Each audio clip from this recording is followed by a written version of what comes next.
open up our meeting for, regular board meeting for September 17th, 2014. I would ask if anyone has their cell phone on to either please silence or turn their cell phone off and join us in the pledge. I pledge allegiance to the flag of the United States of America and to the republic for which it stands, one nation, under God, indivisible, with liberty and justice for all. Denise, you want to give us the additions or deletions? We have one addition of the warehouse or property offer and one deletion of mental health expansion request. Okay, so we are at 10 a.m. We're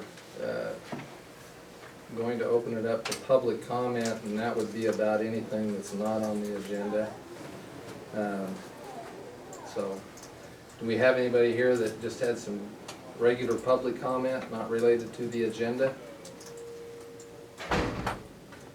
Hearing none, our next timed item is at 10:05, so we're going to go ahead and take care of a couple of other business items we have with us today. Our Roadmaster Rick DeMilieu, our 2014 fund exchange agreement. Rick? Every year we come before you with this agreement, and what this is STIP money from the federal government that's tied to NEPA processes and counties and... Rick, could you explain to the audience what STIP is? It's just surface transportation money that's given to the states, and it's divided by population and registration of, it's like gas registration that comes from the federal government. And it's not a large amount, it's like 200, this year it's slated at 231,000. When you get this money from the federal government, it's tied to a lot of regulations and NEPA processes, so you have to follow a lot of costs to do studies, to do projects. So most of the counties that doesn't have a federal job, like a bridge, they could on a certain project and leave it alone. We trade it 94 cents on the dollar to the ODOT, and they had created a Oregon revised statute of ORS to allow this to happen. And this has been going on for quite a few years. And in doing this, the 231,000 that we would have got will be 217,000. But we can put it towards preservation instead of having to put the extra costs out for a neat project. The amount is so small anyway that you need a pretty good project to keep it in the federal side of it. So most of the counties, especially on the east side, and a lot of the cities, when they do get this every year, they trade this so they can do preservation projects. And you have to name a preservation project and the cost and where you did it at. So basically, this is just following through that we do every year. This particular project was 3.2 miles on County Road 216, Thomas Creek. It was an overlay, and we put the funds, all the funds towards that project. Then after we do this, we send in the project costs to make sure it goes over, and ODOT's sending this back to the commissioners and our council to sign this agreement with them. Okay, good. And I know legal counsel's reviewed it. Yes, I have. This is, as Rick said, we get this every year. There's nothing new about it, and it's just routine business. Okay. I'll move to accept the 2014 fund exchange agreement for 2-16 Thomas Creek Overlay Lake County project. I'll second that motion. It's been moved and seconded to approve the 2014 fund exchange agreement on Road 2-16 Thomas Creek Overlay project. Any other discussion? Hearing. Note the number of the agreement. Yeah, agreement number 30289. Got it. Okay. All in favor? Aye. Aye. Motion carries.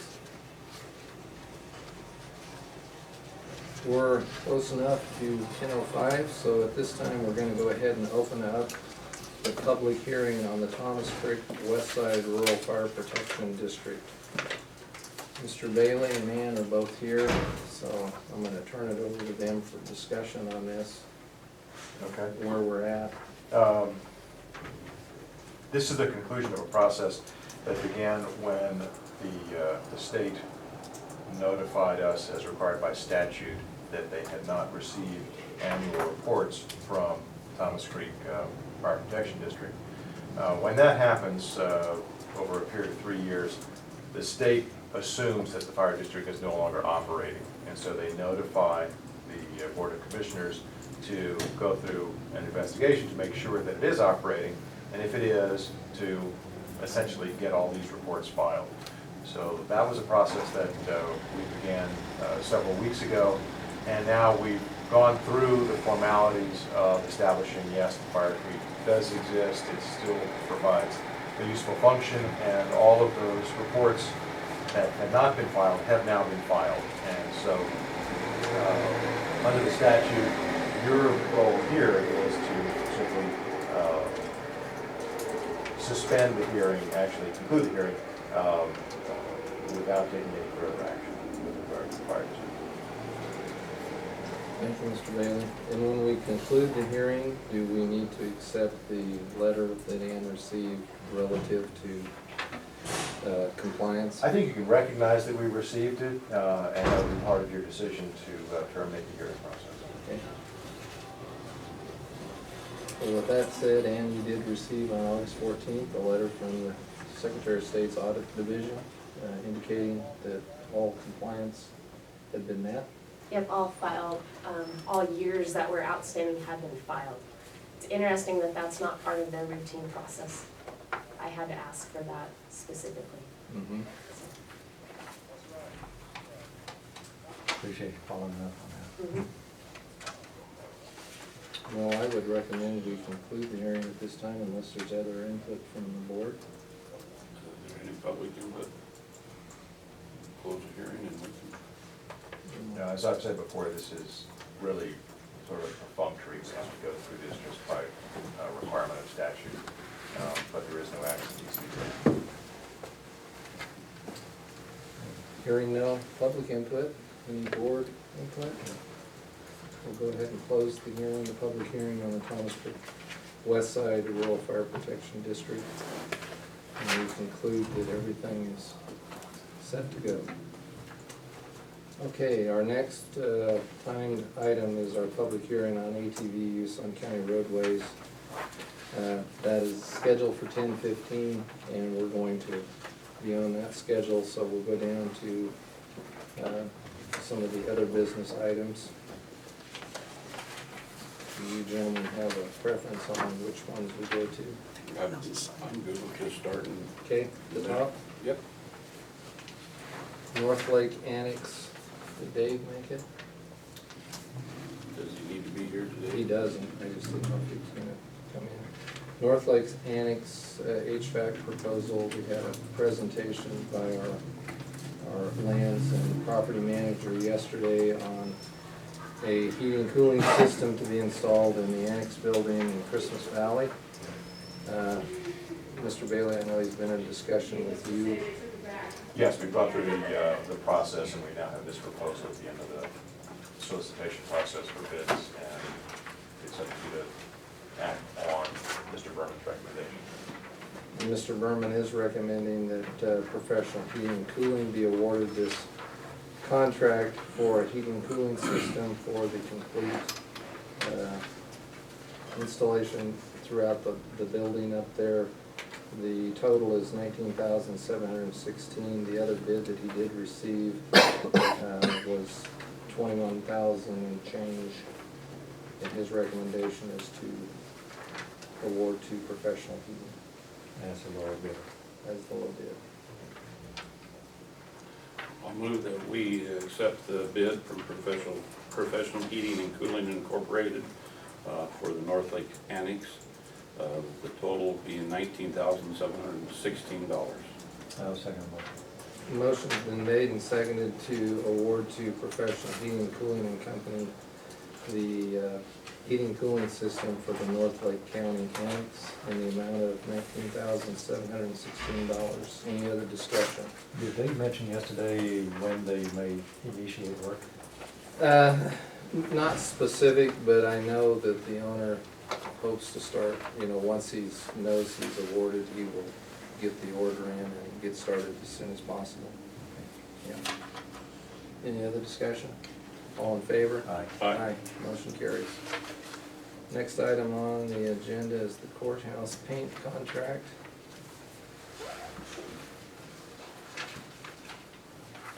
Mr. Berman also presented this yesterday. And the recommended award would be to DeVry Builders for the painting contract of the exterior of the county courthouse. The amount is $11,688.35. He did receive another bid. This is the low bid. Mr. Daly, any comment?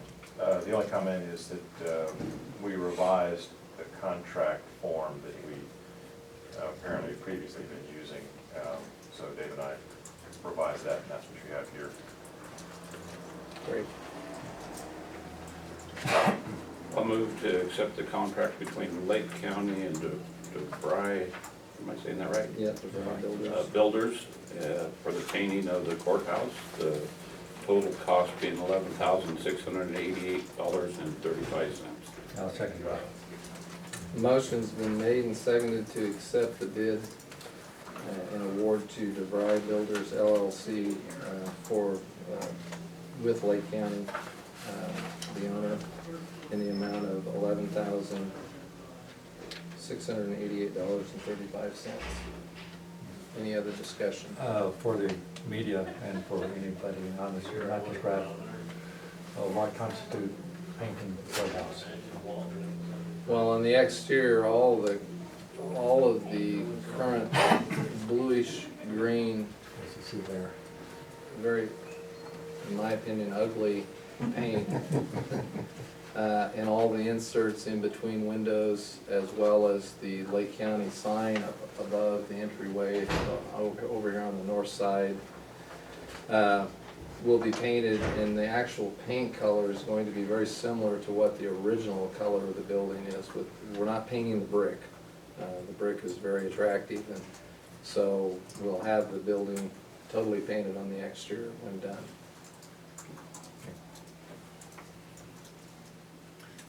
Many years ago, they put the seismic reinforcement pillars out here, and it's that green coating color that you see that interspersed with the red bricks. Hearing no other discussion, all in favor? Aye. Aye, motion carries. It's our emphasis to try to make the courthouse as presentable to the public as possible. As you've probably noticed, many of our windows being changed out now to be more efficient and more presentable.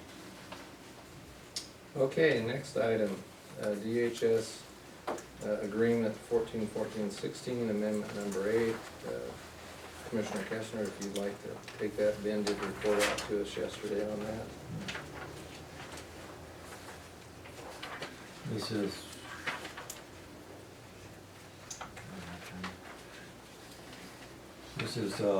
basically just on some flexible funding for the mental health. It's just giving some guidelines on how that flexible funding will be spent. It's not changing dollars or anything of that nature, to my knowledge. Yeah, he just said it's a new definition of how the monies are to be spent. With that, I'll move that we accept, let me see, 8th Amendment to the Oregon Health Authority 2013 through 2015 intergovernmental agreement for the financing of community addictions and mental health services agreement 14-14-16. Second motion. Excuse me here. Motion's been made and seconded to approve the intergovernmental agreement with it's the amendment to the Oregon Health Authority 2013 through 2015. on financing of community addictions and mental health, the service agreement number 141416. Any other discussion? Basically, we enter a 2-year biennium agreement with the state, Oregon Health Authority. And they're always making just incremental little changes over the time. This is just one of those. All in favor? Aye. Aye. Motion carries. We're at 10:15, so we're going to go ahead and open up our public hearing on ATV ordinance number 104 at this time, and it's open for public comment on the ordinance. Let me give a, You bet. I'll give a overview. I was the commissioner that was appointed by the board to work with a subgroup, a subcommittee, to look at putting together a proposed ordinance to allow ATV use on county roads. That group was myself, Roadmaster Rick DeMillieu, the sheriff, Rob Thornton, Denise Thorstead sat in and helped keep us straight on rewriting it. We took the boilerplate from the town's ordinance. They had already approved an ordinance, and we started working through that with legal counsel and with the subgroup. Brought it back several times to the board and to other people to look at, redo it, try to get the best we can. So today is the start of the public process for the public to come in and make comments towards support or not support or recommendations for change to this ordinance. If at the end of our second hearing, which will be in Christmas Valley, if there is to be no changes, then the commissioners will make a vote on whether to accept it or not at that time. If there's going to be changes, and I have deferred to legal counsel, I believe we will have to go through another process and another notification of hearings and go through some more hearings. Am I correct on that? That's correct. You would bring forward the new proposed ordinance if you were gonna make some changes. Yeah. And so with that, I'd like to tell everybody I appreciate everybody's time that worked on this and all the work that went on this. Whenever we started this, the subgroup was looking at probably trying to do our ordinance just with designated routes. We ran into that seemed to be hard to do, that we might not be able to just do routes out there. So we addressed it a different way. We decided that we'd have an attachment A, I believe it's attachment A is what it's called, and we would list the roads that are not open, and that's the direction we went. So all county roads are open by this ordinance, except for the ones that are stated in attachment A as closed. We figured that'd be less confusing to the public and it'd be easier for us to put out there.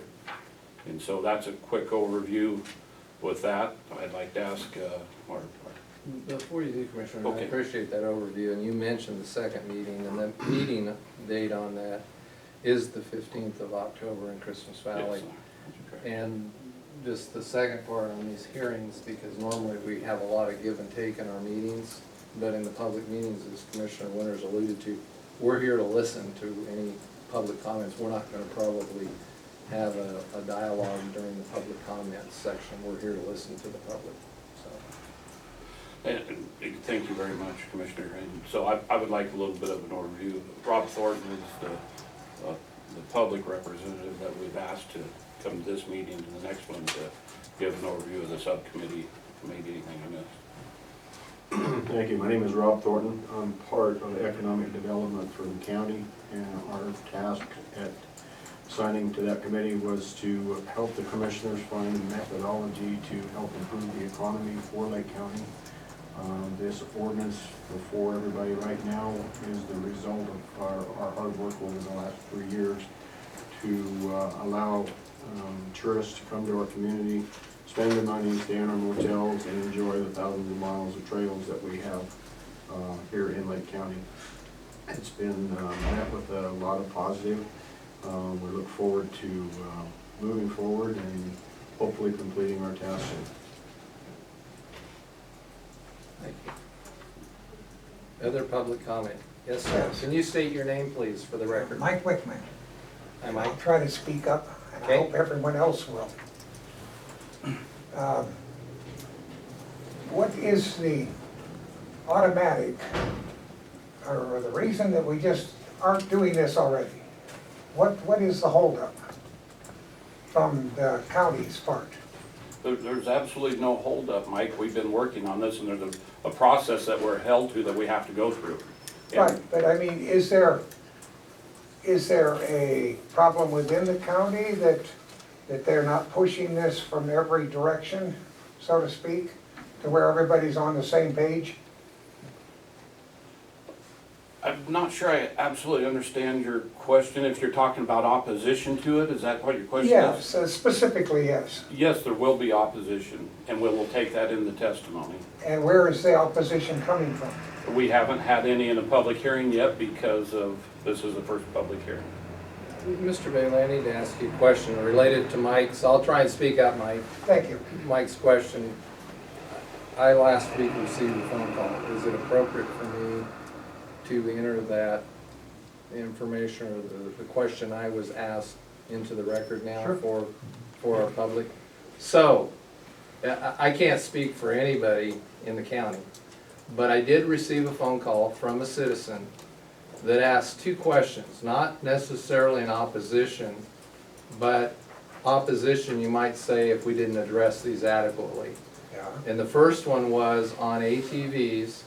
He said, how could we pass an ordinance that allowed for hard surface riding of ATVs on county roads when the manufacturer recommends and they label on their ATVs not to do that? What kind of legal ramifications would there be if the county allowed ATV use on county roads in direct conflict with what the builders of the machines said? That was his first question.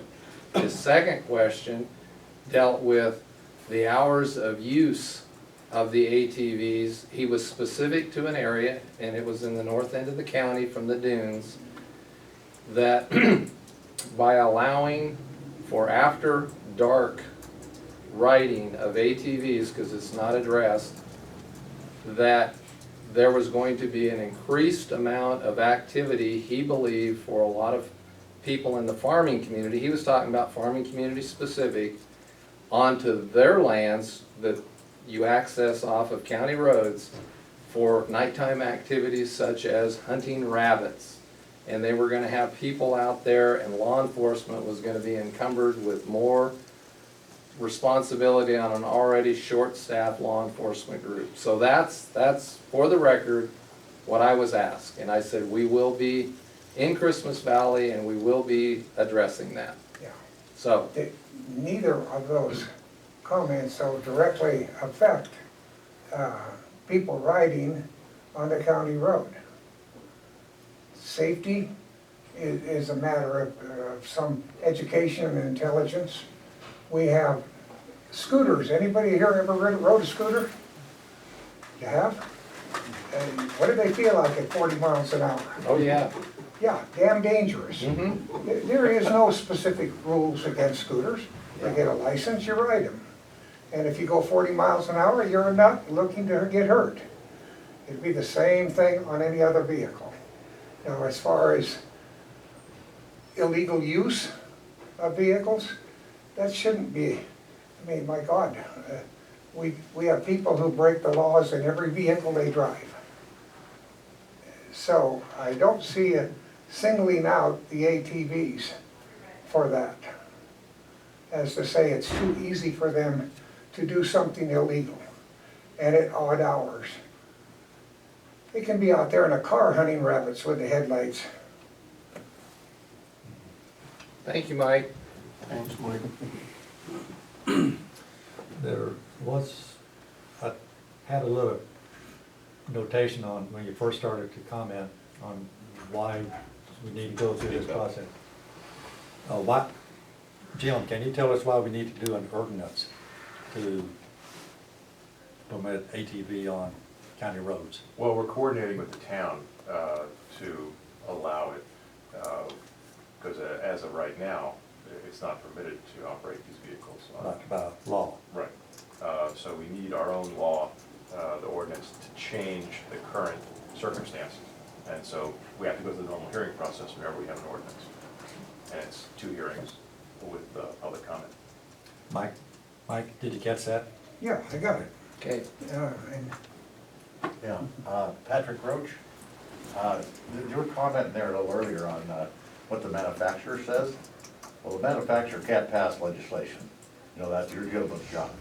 So when they make recommendations and suggestions, my goodness, well, why would we listen to them?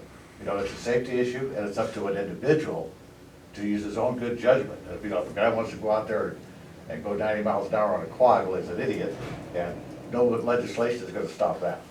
So I don't understand how that could actually impact this at all. well, Patrick, yeah, I guess I don't know when we address. When we, just like we're receiving public testimony today, and I'll go back to that, that's essentially public testimony I received via the phone call, and I'm sure that gentleman will be present at our Christmas Valley meeting.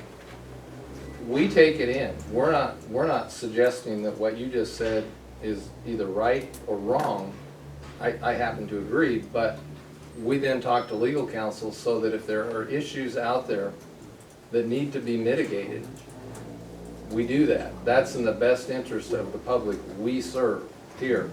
That's what that's our role in this, is to make sure we're making. Yeah, thank you, Patrick. Other public comment? Yes, Richie. Richie Johnston, I'm the manager of KB Lakeview, the Polaris dealership here in town, and to speak about the manufacturer warning labels that are on the machines. Those are not laws, it's manufacturer recommendation.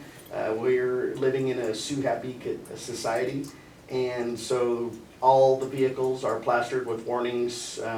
You know, it's like don't put your finger in the light socket type of stuff, you know. It has nothing to do with the way that laws are. All it is a CYA that the manufacturer does so they don't get sued.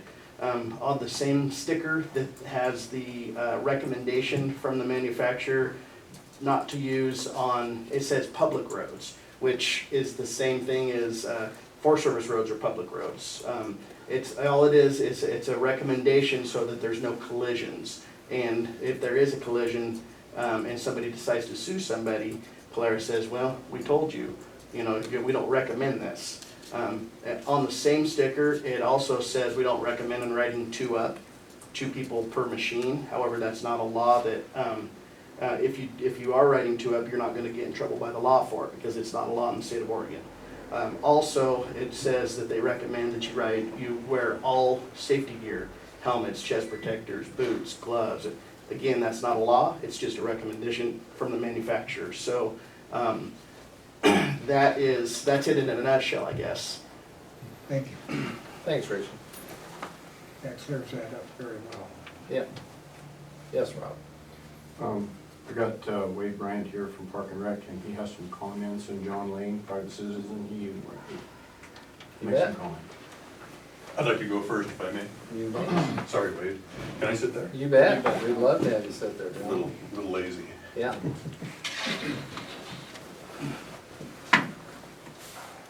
My name is John Lane. I'm a private citizen now, but recently retired from Oregon State Parks. I was the ATV Safety Education Coordinator for Oregon State Parks for 6.5 years. I got involved in this mainly from a passion of Wade's of actually doing adventure riding throughout the state of Oregon on some of the backcountry roads, the thousands of miles of backcountry roads that we have here. This issue came to the forefront when we heard about the activity that was starting to happen in Lake County. We wanted to get down here and hear what was going on because what's happening down here could translate to some other counties further north. As many of you know, just to the east of you, you have the backcountry discovery route that exists. And a lot of people know about that, and a lot of people use that route on all classes of ATVs. Not all of it's legal to use on Class 1 or Class 4 ATVs, but they're out there using it. The issue there is that we would like to help promote access to that route, from that route into the local towns in Lake County. And this is for the reason for access, but also for economic development, economic opportunities not just in Lakeview, but also Paisley, Christmas Valley, Silver Lake. I've left out several others. Probably one of the biggest beneficiaries of this access would be handicapped.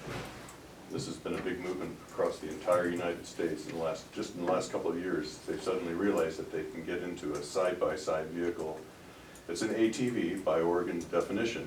They can get into this vehicle and operate off-road. But in order to get there, they would have to tow it from here to there, unload it, get into it, and then load back up, ride back to home.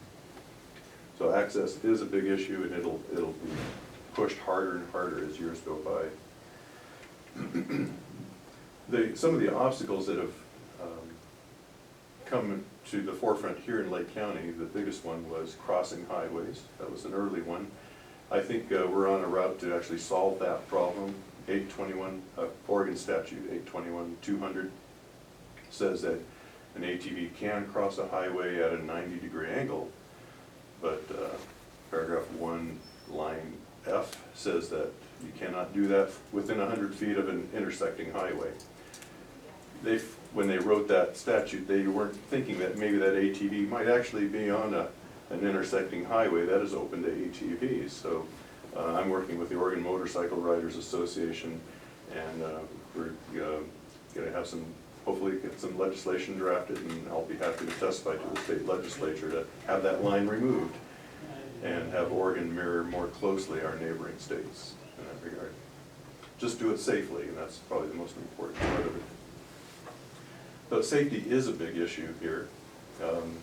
I applaud the county for the due diligence that you're providing to the issue, researching these potential liability issues as they come up. It's good that you're thinking of this, because it also assists these other counties that we'll be going to in the future. One of the issues that came up that I heard here this morning was riding an ATV on paved surface. They're not made for riding on paved surfaces. Those tires do have a design that's conducive to dirt, not pavement. They do get squirrely when you get up to a high rate of speed, and so I would encourage you to look at speed as being a contributing factor, not necessarily the tires on paved surfaces. Yes, the Consumer Product Safety Commission advises that we don't ride our ATVs on paved surfaces. Yet, in Oregon, there's a good handful of operating riding areas right now that are receiving state funds on Forest Service, BLM, state lands that do have paved roads in their trail systems. Wade will talk about that, he has the list. And just like riding on paved surfaces, the Consumer Product Safety Commission, as Richie mentioned, also says that you should always wear a helmet. In the state of Oregon, that only applies to those under the age of 18. It also says you must never have a passenger on those vehicles. Yet in the state of Oregon, we've said it's okay to do that if you do it safely. There's a safe way and an unsafe way to do that. So it really comes down to what this gentleman also mentioned, that it's a common sense issue that you can legislate safety only to a certain point, and then it gets down to the common sense individual that if they're crazy enough to do something crazy, they're going to do something crazy. The federal government has no laws that affect riders on ATVs when they're off-road on public lands. It's all done by the state, by the county, by the towns. And safety is a consideration, but just like how Oregon does not mandate helmets for everybody, that doesn't make Oregon liable if someone were to get in an accident and be killed and they weren't wearing a helmet. The same with riding two-up. If a passenger dies riding two-up on a machine that has a sticker that says you can't ride two-up, the state is not liable in that situation. And there's about a dozen deaths per year. Fortunately, no kids are dying in Oregon anymore since 2008. But, due to ATV. On any class of ATV, both private and public lands, no child under the age of 16 has died in Oregon. The last one was in 2008, and that was on private property. Oregon's doing a good job, and even though we're not we're not mandating down to the nitty-gritty on some of these details. What we're doing is providing awareness, the awareness that it is a dangerous sport, but these dangers can be mitigated through training, awareness, and the common sense things that we already have. Just because helmets aren't mandated, wear a helmet anyway. Children must be supervised, training is always good. Riding two up isn't the safe way to go, ride with one, but if you have to ride with two, keep your speed down. On the county roads, or even in the backcountry, the two things that contribute the most to catastrophic accident is speed and or alcohol. Alcohol, there's plenty of laws already in place to deal with that off-road and on-road. Same laws apply. If you lose your license on-road in town, you can't ride off-road on an ATV. It's the same statute. Speed then can still be addressed. You can't operate ATVs safely at the same speeds you can operate cars on some of your county roads. They're straight, flat roads. It's nice to think that you can just peg the throttle and go. That's not the safe way to do it. I would hesitate to give you a safe speed that these ATVs should be allowed to go, but certainly if the county were to say 35, 45 mile an hour speed limit for ATVs, that is your call. But at least that way, if speed or alcohol is a factor in an accident, at least you're covered either way that way.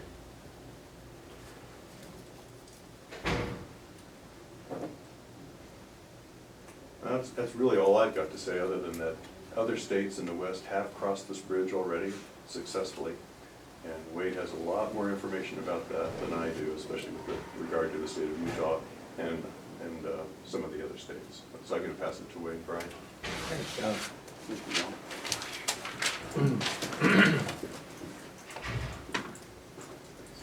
Thanks, we both look crippled because we I know. drove over. Four-wheelers. That's why I'm here for it, anyway. My name's Wade Bryant. I'm a member of the Oregon State Parks ATV Advisory Committee and the Grant Subcommittee, and Oregon ATV Safety 4-H Master Instructor for the state, and also in Idaho, even though I don't do anything over there. And anyway, we have secured our nonprofit organization, so we're registered now as Oregon Outback Waypoints, or we call it Oregon Outback Association. And our goal with the association was to help communities,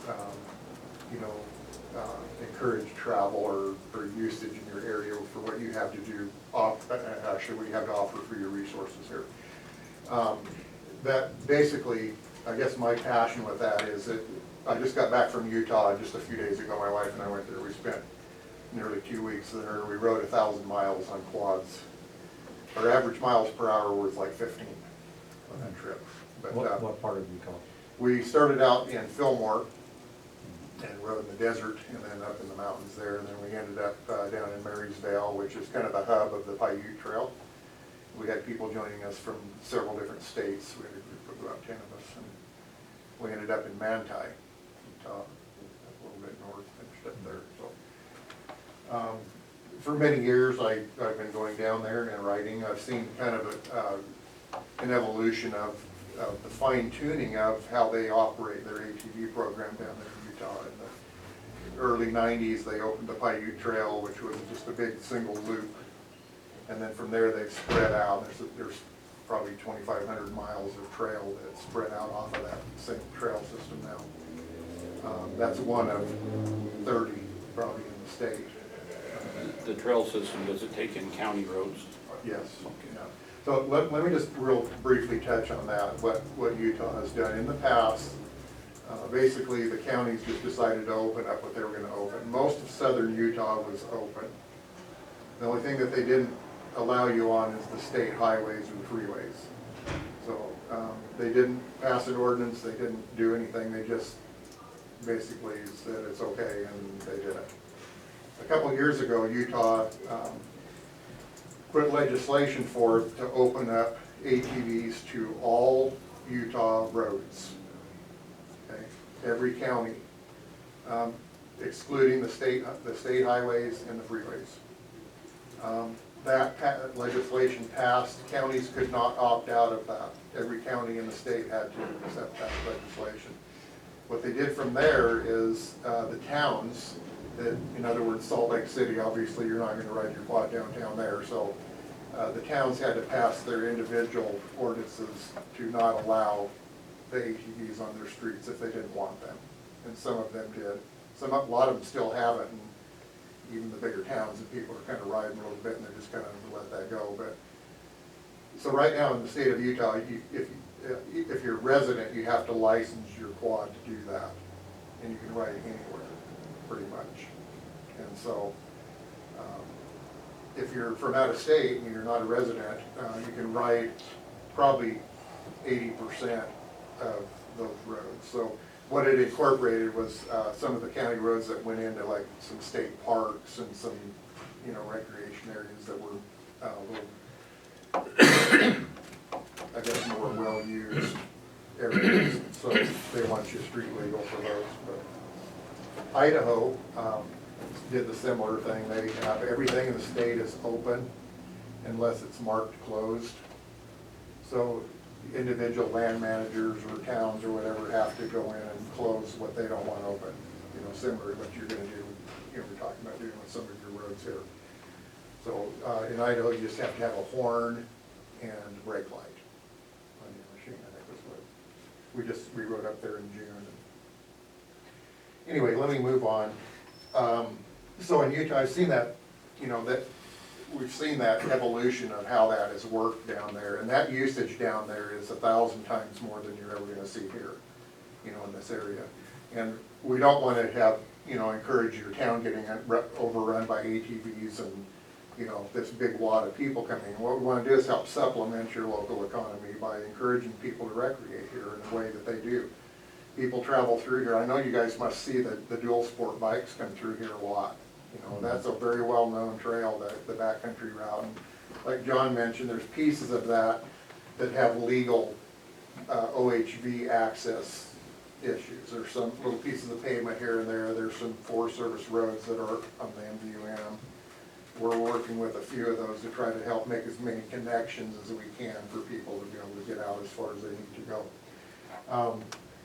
In Utah, what they're doing there as far as you know, safety-wise with the interaction of the shared use roads and so on is, if you're in a town and you're going to leave that town, most of the towns have the major route kind of marked. In other words, they call it an ATV or an approved route. Can I approach? Mm-hmm. So, and I think Rob I sent some of these to him, but here's the, for instance, this is the county road out of Fillmore, and you guys can just pass these. And they have these signs here, and what they're doing here is they're just trying to at least funnel the traffic in a general direction, you know, that's preferred by either the town or the county. Even though there's other, basically all those roads are open, but they're saying we prefer that you go this way, you know, when you go out of town. At least that directs people that aren't from the local area to not go down the wrong road or go down a residential road or whatever, you know, or some farmers access or whatever, so. Just clarification, when you say it directs them in a direction, they obviously can come back the same direction. Yeah, it's just the signs are on both ways, so when you go, it helps them get back to town. They cross my mind. We just turn it around. In what direction are you going? So If you want to state for the record, you are from Arkansas? I will, probably so, for total clarification. Yeah, in this example, you can see that some of the towns have, in the towns, they have directions pointing to where the gas is and so on. But this year, something I saw new when we were down there is they're putting new kiosks at all town entries. Really nice kiosk, and I don't know if I took pictures. Did I send you that pictures of those? Okay, No, anyway, They have new kiosks, and as you come into town, it says welcome, you know, to the trail system or whatever, if it's the trail system or the town. And then they have, some of the businesses are listed there, you know, that offer services. So, all of the counties in Utah that allow, or that have, actually they all allow pretty much, but all the ones that are really promoting their access have these little county, little pamphlets, and you find these everywhere. I think I left you some last time we were here from San Pete or Paiute or something, but that's one I just grabbed at Miller. Like John mentioned, the towns all have a speed limit in their towns for the ATVs. And, you know, and I think that helps reduce some of the tension with the local people, knowing that at least that something's posted. You get somebody from out of state that's there riding and they don't know, how do they know? You don't tell them, you know. The local people already know that they should go slow. And one thing I found in Utah is you know, their safety laws are a lot more lax than ours are. I mean, I'll see people with 5 kids on a quad and their family and they're headed up into the mountains and so on. But people do respect what's asked of them there. In other words, the speed limits in the towns, the courtesy on the roads. You know, when I ride down there, generally if we are coming up the road and there's a full-size vehicle coming, they usually pull over. You know, we slow down, they slow down, but they usually stop and let us go by and they wave at you. And, you know, the only time I ever see somebody blast by is usually a young, you know, some teenage kid or something headed out. But the county roads are critical to the connectivity that we're trying to accomplish, connecting the Oregon Outback Waypoint, I mean the Oregon Backcountry Discovery Route, and so on. We do what, we called it the Guys Ride, but John's renaming it the Adventure Ride, I think. But we do a ride in Oregon every year. I invite some guys to go along. And last year we took off in Alfalfa and rode to Brothers in Hampton and down to Christmas Valley and made a big loop, ended up back at Mount Bachelor, going through Crescent on Oregon 7 and so on. You know, that's just one of the elements for people that want to get out a little bit further. Having the county roads open will help us make those connections that we need to, and to get out to some other places maybe that we'd like to get to and so on. I would like to say that with our, well, the towns that we've ridden into, well, Lakeview, you know, they've opened up, Paisley, Silver Lake, Christmas Valley, and Fort Rock are all places that could benefit, you know, from that access. Oregon Waypoints Association, I mean Oregon Outback Association, we will be putting in for grants if you pass your ordinance. We have to put in by January for the next grant cycle, which is going to be a 2-year cycle. And so we would have monies available in June. And we, once again, as we have in the past, offer to come in and help with that signage throughout your county at whatever, pretty much whatever level you want us to with that. We would recruit, you know, local folks to help us with that. And who's going to pay for the signage? the signage will come through the Oregon ATV grants program. So this particular big sign here, which is about a $250 sign, they will put them kind of signs out, Yeah. the breakaways in them?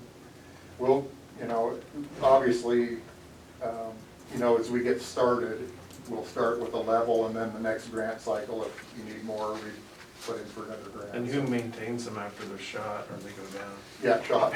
Well, I think what we were gonna ask initially is that on our board, our nonprofit, we would have members on that board from your area, a member, maybe one of the commissioners or somebody from the club that you're gonna be putting together on that board to kind of keep an eye on things down here. So if there's a need for a replacement of a sign, we can get that to you, or we can leave some of those supplies down here, you know, so they're available. And we would hope that, I mean, yes, we can come down here and do that, and we probably will be down here doing maintenance, you know, at least every year. But we would hope that, you know, points of need would be assisted by local volunteers. I think that works really well. That's mostly how Utah works. I mean, their main trail managers manage the condition of trails. In other words, running the dozers and things like that. And the trail committees do most of the signage maintenance down there. So, and it works, and they have wonderful signage down there. I mean, it's kept up very well, and so it will be an interaction between volunteers and us. So on that,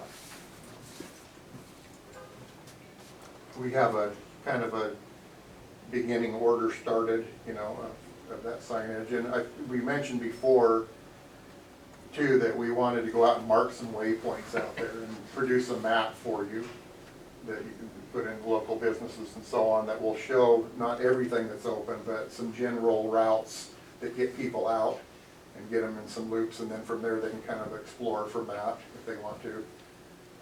So that is also available, the mapping that we would supply. They'd be tear-offs, and they can be placed wherever you folks want them. They'll be able to get online also and access those. So.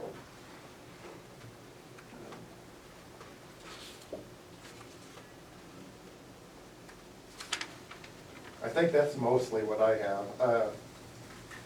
Fred Hayes is he was the ATV statewide coordinator in Utah. He's now the director of parks for the state.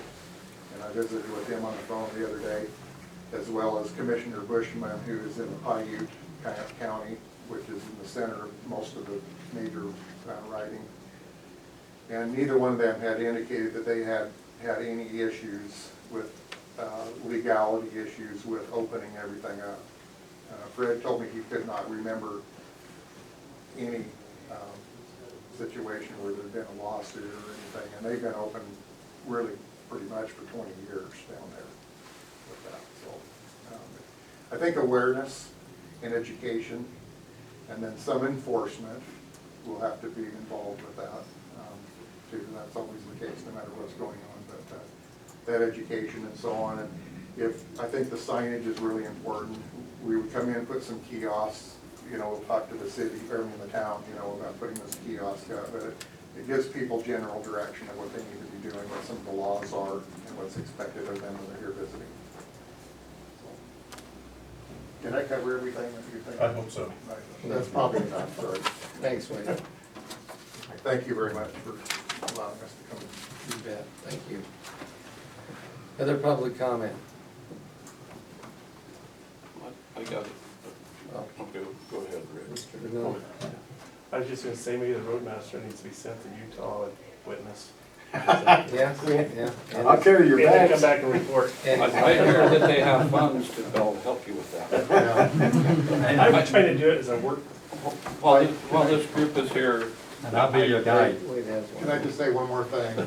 That Fred Hayes and the commissioner, they offered to come over here and talk to you folks from Utah, and that's a pretty big deal. But if you want any of those contacts, if there's specific questions or things that you want to address with somebody in that area, I have those contacts if you need them. So. well, I don't want to be the boring guy, but while we got this crowd here, I appreciate all the input. But did anybody read the ordinance and see anything in here that we put together that needs to be changed?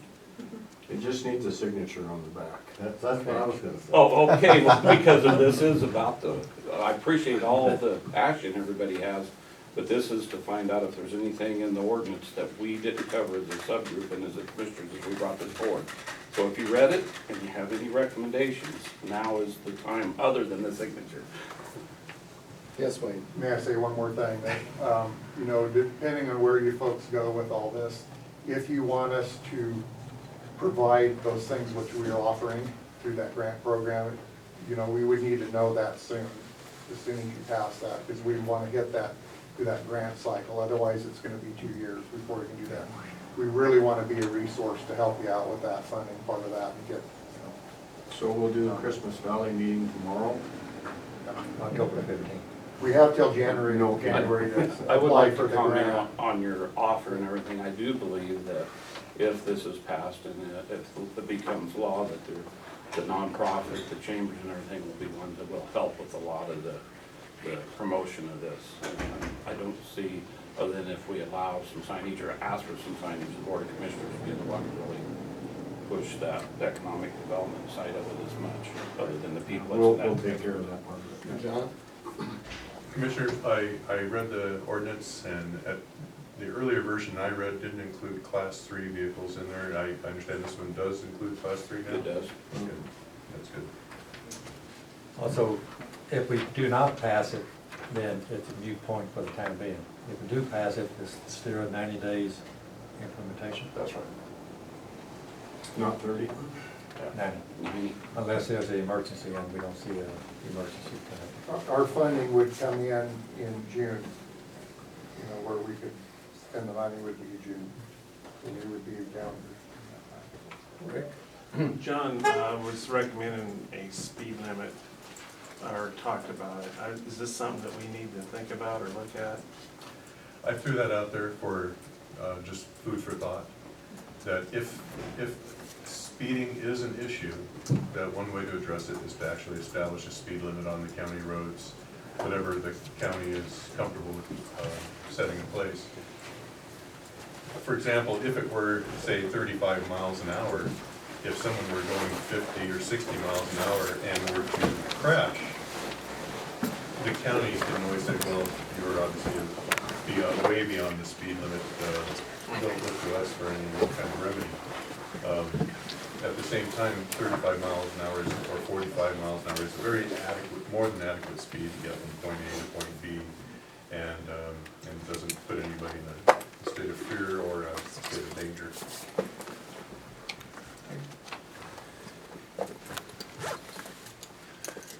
Any other public comment? Just one question, I You bet. apologize. I'm Dave Brillians, I'm the new district ranger for the Southeast Zone. You're welcome. Thank you. I just wanted to, I haven't had a chance to read the ordinance yet, I apologize. I just wanted to make sure that we have spark arresters and that addressed in the ordinance. Is it a safety issue? State When the machines already have Stay it on. on. Okay, good. Yeah, everything is Forest Service compliant right from the factory, and I believe that that's what it is for the ordinance also. Section 22 on the back talks about noise, but it also talks about compliance with ORS 467.030, which I think will address what you're talking about. Okay. But that's a good point. We need to follow up on that. Appreciate that, thank you. Does anybody know that ORS, know what that addresses? That?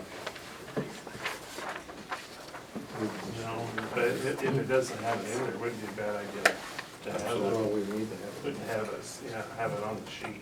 There's a statute that points to ODOT, Oregon Administrative Rules, I think it's 165,000. I can't remember the number, but it regarding off-road vehicles and required equipment. I believe that's on the required equipment. Yeah, it also has an OAR on section 22. I don't know if that's what you're talking about. We'll have to research it. Yeah. Any other Good public point. comment on our hearing on ATV use? Hearing none, we will go ahead at this time at 10:58 and close the first hearing of the ordinance proposal on ATV use. Yeah. I have a question for Wade. Over here. Oh, sorry, that's too many. My hearing's not as good as it was, I think it's right. The State Department of Parks and Rec, they don't have a motorized trail program itself, do they? Yeah, Oregon? Yes. Yes. Okay. Well, I talked to the foot trail folks on one side of the department, they say no, and then. Yeah, Oregon has a motorized, there's in fact, they're starting to write that document again, I think, for the next cycle. I think what Wade might be referring to, the OC&E trail system is owned by state parks. And some of that may already be open to ATVs, but they're looking to open up more of it. But really, as a state, Oregon State Parks does not have any ATV riding areas in its inventory, but it is the manager of all the funds, the OHV funds, the gas tax, the sticker funds, and then disperses that via grants and contracts to the ATV community. I believe our fairgrounds received one of those grants for an ATV park. Yes, they did, and your law enforcement. I was curious about just promoting ATV trails. I mean, as far as designation of a state ATV trail. Well, we have there's riding, we call them riding areas, I think is what they're called, but, you know, in this, like Crane Mountain is one, down your way, there's not a lot of them in this county right now.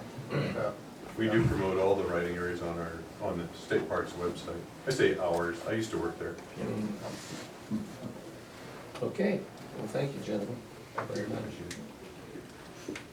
I think Denise needs to be commended on her agenda schedule today, because our next item is an 11 a.m. It actually worked today. It worked perfect, thank you, Denise. I'd like to call upon, well, do you gentlemen want a short break before we get started? If you all don't mind, I'm gonna call upon Kelly and Larry to introduce our speaker when we come back from a 5-minute break. Or not speaker, but our guest. Guest. Got me a little bit worried. You're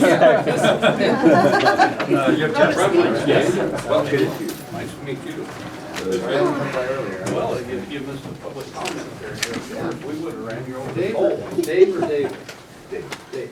How's it going? Justin, how are you? Good, yourself? Nice to see you. How things been? Pretty good. My kids are in school now, so I have my Yeah, I was gonna mornings say, free. where's the little one today? Free now. Yeah, So how many do you have? we have 3 kids, 3 kindergartner, a 3rd grader, and a senior in high school. Okay. It's quite a spread. Yeah, it is. It is. How was the meeting before this? Good? Oh, I showed up. I just- Jim, how are you? Sort of 5 minutes. Good, Ray, how you been, man? I haven't seen you in ages. I know, you know, I thought about you when I was coming in. Yeah, I We see never you're had the, that. you received my email. Yeah. Introduce yourself. I still want to. Just to see if the I don't know why commissioners that's on have my mind. any I was questions driving of along. you. I tell you, never did, really good. Now there's no I'll be limited in what I can say, but hopefully I'll have some positive thoughts. I imagine that's exactly what you should say. You won't know for another 90 days or more. You know? I don't even, yeah. It's such a great partnership, very So, Schulenberg. what else have you been up to? Fantastic. Well, just that kind of stuff. This is Yeah. what this is, other than being a stay-at-home dad, I've been pretty much working on these issues of Yeah. particularly trying to pin Mr. Biden down this last week concerning subsidies. Mm-hmm. He's having his, the finance committee today is having a Oh, yeah, about the renewable stuff, right? That's right, and this very much has to do with that. Uh-huh. Is it with Essentially, production, is it with the production tax credit, or that is it is something correct, different? for biomass, for biofuels and wind. And when, yeah. And nobody on the committee is representing the environmental community, nor Right. is there Obama administration officials. And so, we sent a letter over a week ago asking to meet with Mr. Wyden about subsidies before the hearing was even Right. started, which is different than this, so. I can imagine. What I've been doing with the EPA and concerning Lakeview and such essentially has a great tie to what Mr. Wyden has been promoting for the last 6 years, if you will, Right. concerning biomass forest use. And what I'm arguing is that Lakeview is really the poster child for the unintended consequences of those subsidies. And that part of the subsidy debate needs to include issues like air quality. Because these Is it things- bundled with wind or no?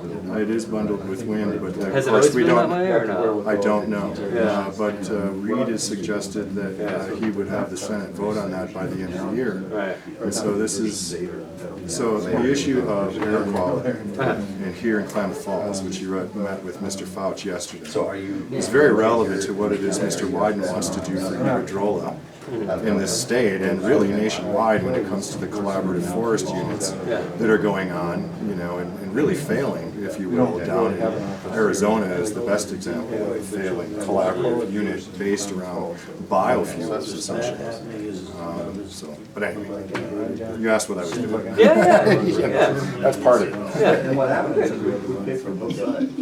I have also, yesterday, I don't know if you were at the planning meeting yesterday, but I've been working on Are the issue. you Johnny? Or Jimmy. Jimmy, sorry. Forgive me. No, Nice that's to all meet you. good. You were close. Yeah. Good idea.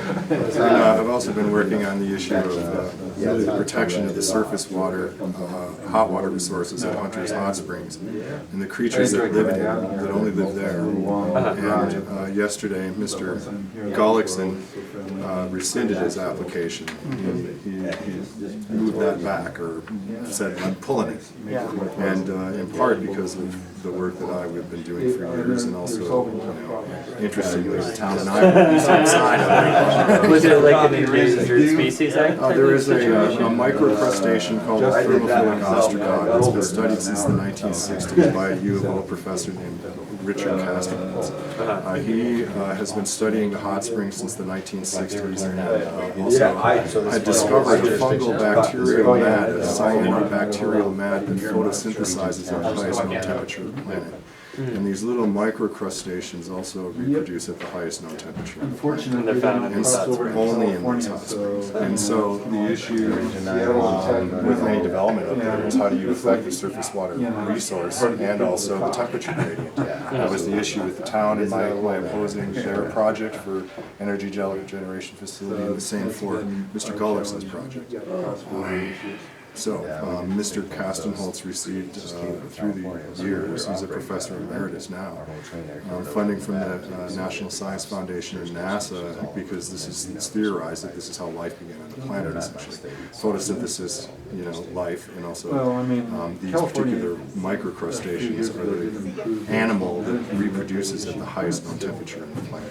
So they're important. They're actually the most studied hot springs in North America. And Mr. Kastenholz's students now are professors at Montana State and other places that are in Bozeman, working in Yellowstone to determine what's going on there. So unfortunately, it's on private land, and so that complicates That's things. what's yellow on my. That's another thing that A whole portfolios. kind of, but I'm not affiliated with anybody. Right. Where do you come from? And so, that's Right now, I come from. part of my work right now. And unfortunately, your program is very much smack in the middle of it. I like this. Questioning the NAAQS advanced program and the authority of EPA to register that program. Good way to get ready. That is essentially the case that NEDC is willing to go forward with in the future. And so my background. We don't want to get down around minus Leads me to these kinds of conclusions, and now I'm trying to herd a bunch of cats together on a petition, if you will. In other words, I'm being a lobbyist for the environmental movement, to get the environmental movement to take notice here and make the issue. What part were you? So, I know you didn't want to meet here. I know you didn't have time to meet with me. No, it's been a busy few days. I mean, I was meeting with people till 8:30 last night. Up early this Mr. morning. Fauci brought 5 people along with him. Yeah, it was good to meet with him. I hadn't seen him in a while. I just got my PA. I didn't know if you anticipated. He had suggested that he was going to do Larry's done a great job of coordinating a lot of different meetings, talk with people, hear what's going on. Paul and his kind of Hi, understand. Larry. So no, it's been great so far to be able to meet everyone, hear about what's going on. I'm pretty positive. 21 years with Forest Service. Transferred to the Bureau to come. Paul was quite worried about his meeting with you guys yesterday. Paul works himself up quite a bit. Prepares a lot, and he gives you volumes of material. I came here in 2000. I was down in Dixie. I don't know what Justin said, but we did talk to Paul and that company last week. And it was interesting, interesting their comments. Well, the reason I asked that one. Some good points, and So, then they'll publicize it as a public meeting. very Right, soon. and, I don't want to cover the meeting because I wanted to. It's gonna I started off for. Yeah, he brought some people, yeah, but some of his people were concerned that it wasn't. Now, 14 years on this public meeting. on the overage, down spot. Not really listening to the testimony. Did you guys meet with the commissioners over at No. county yesterday? Because it was one of them was there, and so we thought, well, I really enjoyed told them everything that, you know, needed to know. First working office is in Previously, Escalante. you know, 3 or 4 That's how I used to years. Escalante. Yeah, I'll go back And in it's very October close and give them a town. Well, And we'll go ahead and very late, my wife got a job Well, at Paul had Rice. mentioned that he was going to bring people yesterday. Totally for difference speaking. between the two communities. It's very inclusive. The other's been exposed to. Well, I'm hoping that our state is there. Hoping that. They care. You can tell they care. And they have a wide range of applications. Yeah, and it's Right at this time of year, that's why we go with Roadmaster, road them out east of Escalante. Paul doesn't want to do it anymore. He's older. He doesn't want to do it. well, and most of the people there were, you know, not youngsters. That's right. Okay, Well, who is in this? we'll go ahead and come back out of our recess at 10 after 11 at this time, and looking at our intro sheet, Larry and Kelly, maybe after you introduce Justin and others, it has Commissioner Kestner down to have a couple of discussions. Okay, I discussed that. Okay. Go ahead, Larry. Okay. Well, I'll start off. Commissioner Schoen and the county commissioners. I'm Larry Calkins, for the record, DEQ out of the Templeton office. With me today, I have Kelly Potter from our Bend office, who's Regional Solutions Team Liaison, and then Justin Spinello from EPA out of Seattle. And Justin is a planner out of the Seattle office and Region 10, and he's our counterpart at EPA. So he actually is Rachel's counterpart. You know Rachel. Rachel's a planner out of our DEQ office, and so he has taken a look at your PM Advance plan. He's got some comments on that, and he also has taken a look at your ordinances, and he's got some comments on that. All good. So, with that, I will. Well, before you turn it over to him, Larry, I don't know how Commissioner Kestner wanted to handle this. We have down for him to discuss the PM Advance Plan and the ordinance development, and however you want to handle it. I could go through generalities, but you know about heart. So I'll let you just kind of touch on mainly for the media, Jimmy. Okay. To explain what that plan is. I'm a delegator. Okay, good. Well, yeah, I feel, I haven't looked at that plan in quite a while, but, because it was done, we have the Lake County and the Lakeview Committee, Air Quality Committee, spent about a year working on this thing, studying this thing, thinking about it. Adjusting it. And then we decided that, or the committee decided that they would like to go out to some public involvement sessions that you guys are aware of. We held 3 of them at the senior center, and then 1 out at Westside, to get public involvement and listen to their concerns about the PM Advance Plan. We got a lot of comments. They're located on DEP's website if you're interested in researching that a little bit more, under the Lakeview Committee. We came back, revised the plan several times, including the commissioner's comments, and we think we have a pretty good document that the EPA can review and see, and they're not going to approve that PM Advance Plan. I understand that you passed the ordinances, repealed the old ordinances and put in place new ordinances. That's a huge step in the right direction to get good air quality in this community. And we were just talking to the town this morning. The town's gonna be on a steep learning curve, but they're willing and able to take on that responsibility of managing the urban growth boundary and air quality ordinances. So, that's kind of the overview. Yeah, the main gist on the ordinance, you got the town, you have the urban growth boundary, which is county. We just wanted to make sure our ordinance, since it all is one community, I mean, you can't just step across the street and have something different, so we try to get the ordinance to match as much as possible. And I apologize for the air quality. The But- smoke is coming up from the south. Fortunately, this is an exception. Yes. This isn't Main County. Nice day. This Right. doesn't, it's natural. Today's the day. Well, Larry, yes, sort of like an inversion. We're definitely looking forward to hearing from Justin. I understand he's got some nice comments to make based on our agenda, so you gotta stick to the agenda, Justin. But hopefully we'll be able to have a little dialogue and not in a negative sort of way, but I think with Justin here and recognizing he's a planner, but I'm sure he's got a pretty good grasp on the overall EPA organization, rules and regulations, just because we get asked the questions. We're the ones that are the, kind of the front line along with the town of Lakeview, the town council and town administrator, so looking forward to some good discussion. Good, and that's the purpose. We've had some of those same discussions in the past, I'm sure. Yeah. And, but it's good to, we're airing in public forum, so this is great. Also, for Jimmy, as far as the PM Advance, is a program that the EPA established recently, years ago, I guess. Oh, right. And it gives the community or the area time to diligently work on resolving a problem. That's the emphasis of the PM Advance.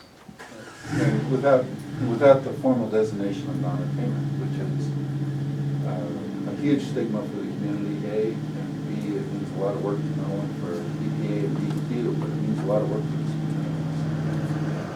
And I'll say it 1,000 times over, the air quality is a concern for health. There's many people out there that has asthma and other problems.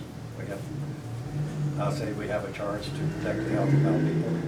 Also, young kids, excessive, that type of smoke will predispose them to future ailments.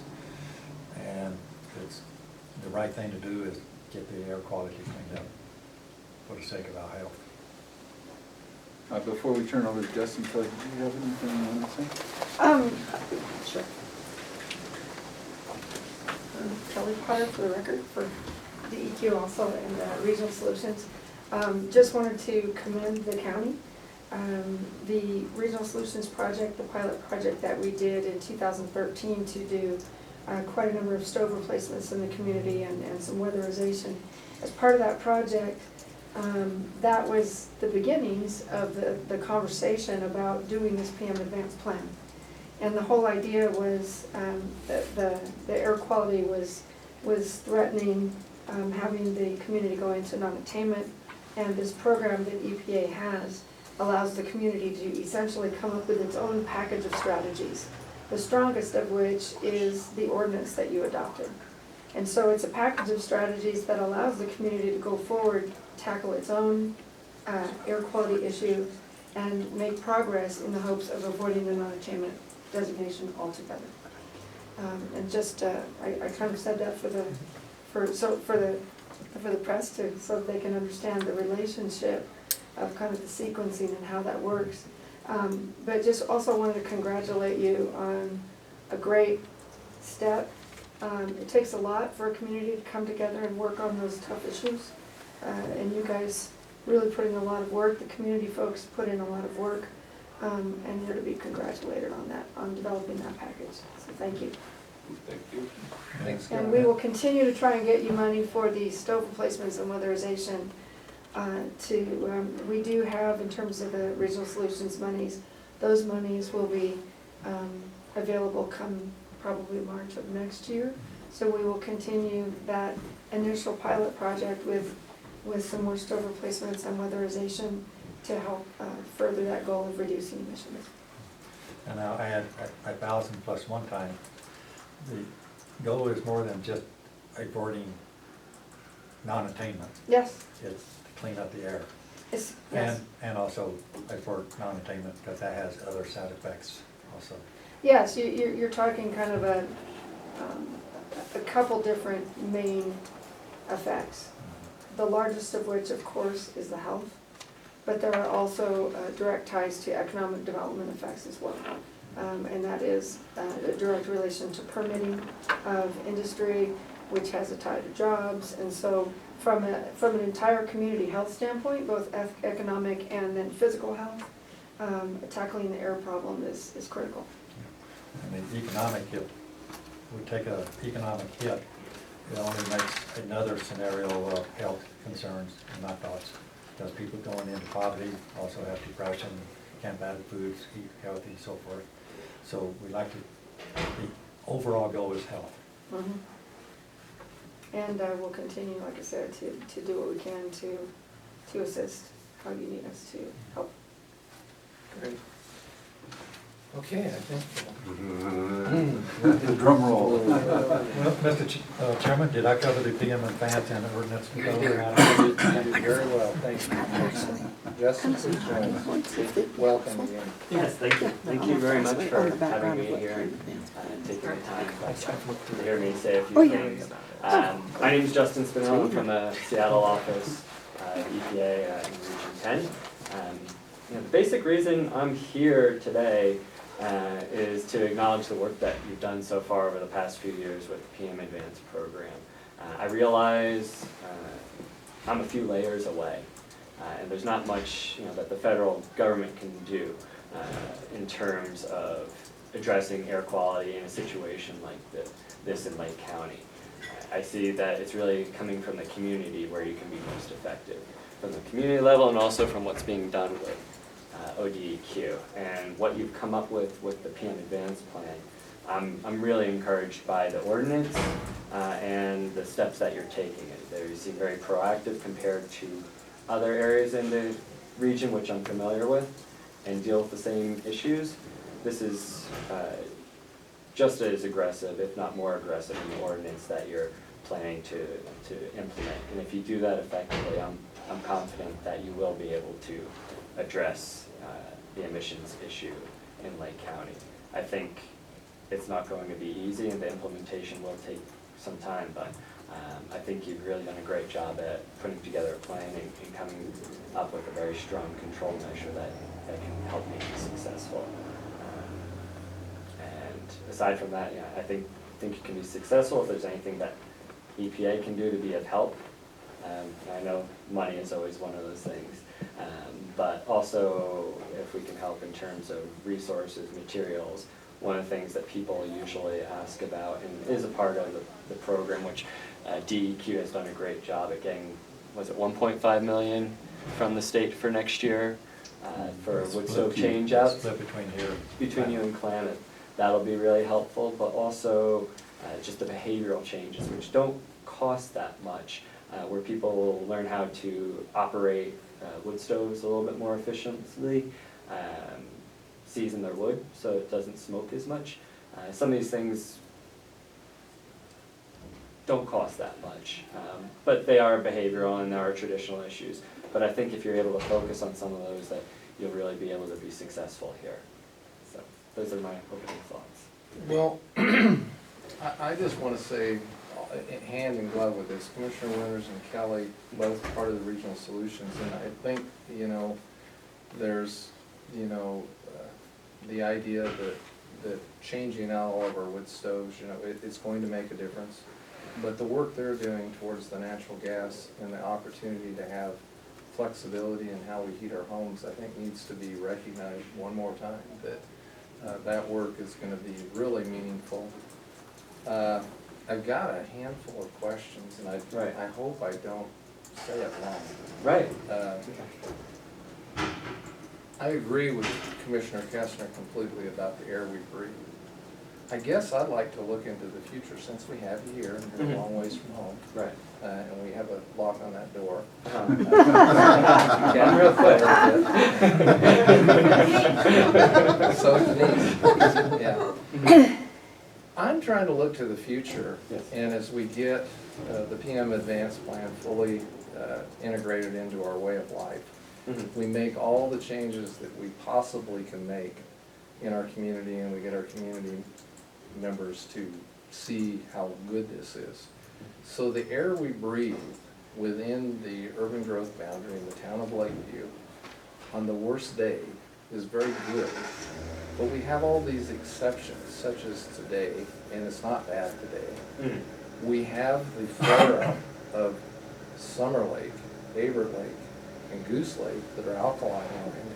So when we talk about the health concerns as we move forward, to me, those are almost bigger. Now, we're focused on the town and the urban growth boundary, and those are important for a lot of reasons. Our economic development, opportunity for businesses, the air we breathe within the community. But I think this thing's much bigger, and I'm really glad that our new ranger is here from the southeast zone today, because a lot of it, and I don't want to, I'm a public lands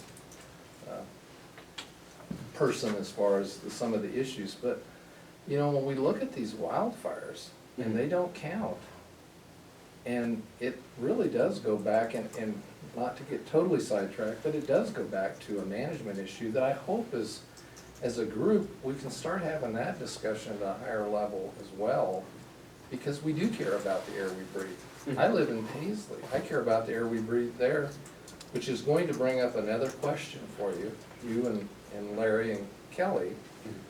I've never heard anybody talk about what is looked at community-wise, and let's remove ourselves from Lake County maybe, as to what is monitored and regulated.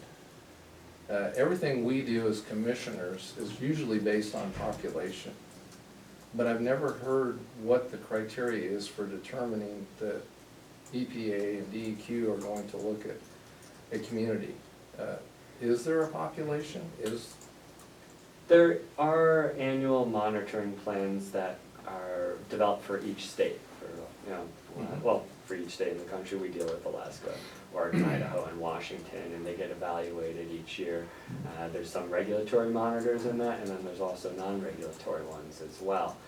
The determination on when something gets on the board in terms of getting a new monitor or getting upgraded to a regulatory monitor, I can't speak to that. But there are criteria, probably in a very unintelligible manner, written in the CFR on how that goes about. There are some criteria, like you said, with population. Those are easy ones. How some monitors get distributed in the field, I would have to get back to you on that, and I could. But I just don't have that information for you at the moment. Okay. I'll call on Ray, but while we're on that question, Larry, you and Kelly want to take a shot at that? EPA does have population as part of their criteria, and I'm like Justin, I don't know exactly what that is. I'd have to find out and get back to you. But I do know the population is in there, and Lakeview probably falls out underneath that threshold. But Oregon has taken the tact, and EPA has agreed with Oregon for our approach, that we want everybody in Oregon to breathe as clean air as possible. So we do look at places like Lakeview, and when we do get complaints from locals, we take that in our advisement. We came to Lakeview, we sampled, we looked, and we saw, and we decided there was a problem in 10 days. In Lakeview, we established a regulatory monitor in Lakeview, and that happened the same way during the 2.5 days. So,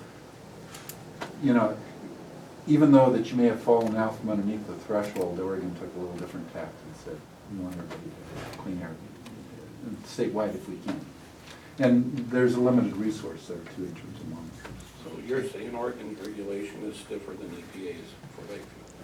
I want to say it's just a different set of philosophy. So yes, we are worried using stricter criteria. I'm not sure you want to say that, Larry. but- Yeah, Larry, I think that came out. Yeah, rephrase it, Larry. Yeah, rephrase that.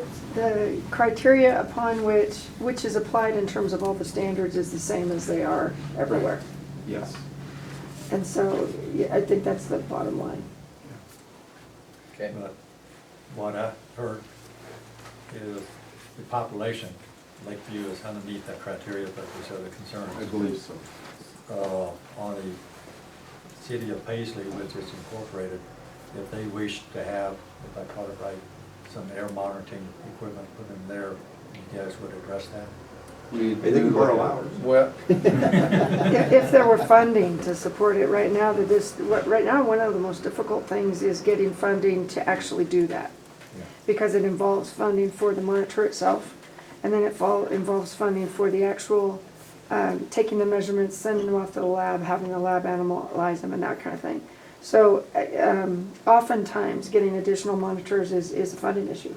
yeah, and I was, if I didn't, I was trying to be very clear, I didn't want to talk about other communities in Lake County. I wanted to use some adjacent counties. Sure.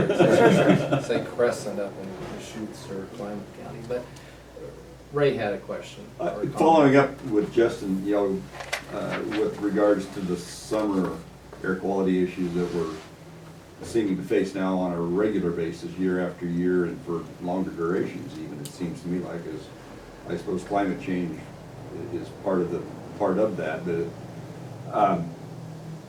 when the planners at the Northwest region of EPA sit around the conference table talking about the issues in your area, do you talk about, is there discussion about how we might address the summer air quality issues, even though forest fires are exempt? The air quality that results from them and the impact on our health is just as bad. Yes. Do you guys plan about how you might go about addressing these? I know there have been talks with the other agencies about that, and there's some other people I could get you in touch with. All I know, I don't know the specifics. I know probably the same things of what you've dealt with is when you're dealing with different parties, there are difficulties and a lot of communication to make some progress. I know that for agriculture burning, there's been a lot of progress, especially in Idaho with burning, but with forestry, I think the relationship, I'm not sure how much progress has been made or not, but I'm very encouraged by, as I said, by the agreements that you've put together this past summer to recognize that some of these issues of smoke coming into the community and causing some problems, especially with, was it Collins and with forestry, to have those agreements, I think that's a step in the right direction. It's something, I think EPA has done some, to some extent. I'm just not sure exactly how far it's gone. In fact, we might be further ahead. I'm not really one that wants to monitor 12 months out of the year, and it sounds like that's sort of the direction people are talking, but, if it's natural occurrence and it gets waived, I know I'm beating a dead horse to death here, but the inversion is where we really have our problem. The inversion comes in the Lakeview area, and it holds things here, and that truly is a natural occurrence that we cannot change. And so I still struggle a whole bunch with other things are natural occurrence, and they don't count towards that. I just think that if we're going to have that, it needs to be fair. We have to be on the same playing field all the way. And if there's a natural occurrence and it's an inversion, and we have bad air that day, that air is no worse that day than the natural occurrence from the fire during the summer, and that's a bad air day. That doesn't make common sense. That doesn't make any sense when we try to put this out to the public, to our constituents. It just doesn't work. I want to add just one comment to Brad's thoughts too, I guess, Justin, and that is that I think that the air quality from the forest fires in the summer is not necessarily natural. It may have started from a lightning strike or whatever, but the unnatural buildup of materials in our forests because of the forest management that's been applied there is not natural. And so the event started naturally, but you know, when it's a 2,000 or 3,000 acre fire, you know, and it's under control rather quickly, that's probably natural and we expect that. But we have 100, 200, 300,000 acre fires year after year after year now that are from an unnatural source of materials in the woods. Ray, and you're hitting on the exact point I was trying to get at. I think you're right on the money, because under our inversion, we're doing mitigation. And our inversion's not a natural occurrence, that's an exception. So under our natural occurring wildfire from lightning, we're not doing any mitigation to mitigate the effects of that wildfire. We're actually, year after year, with less and less management, adding to the problem.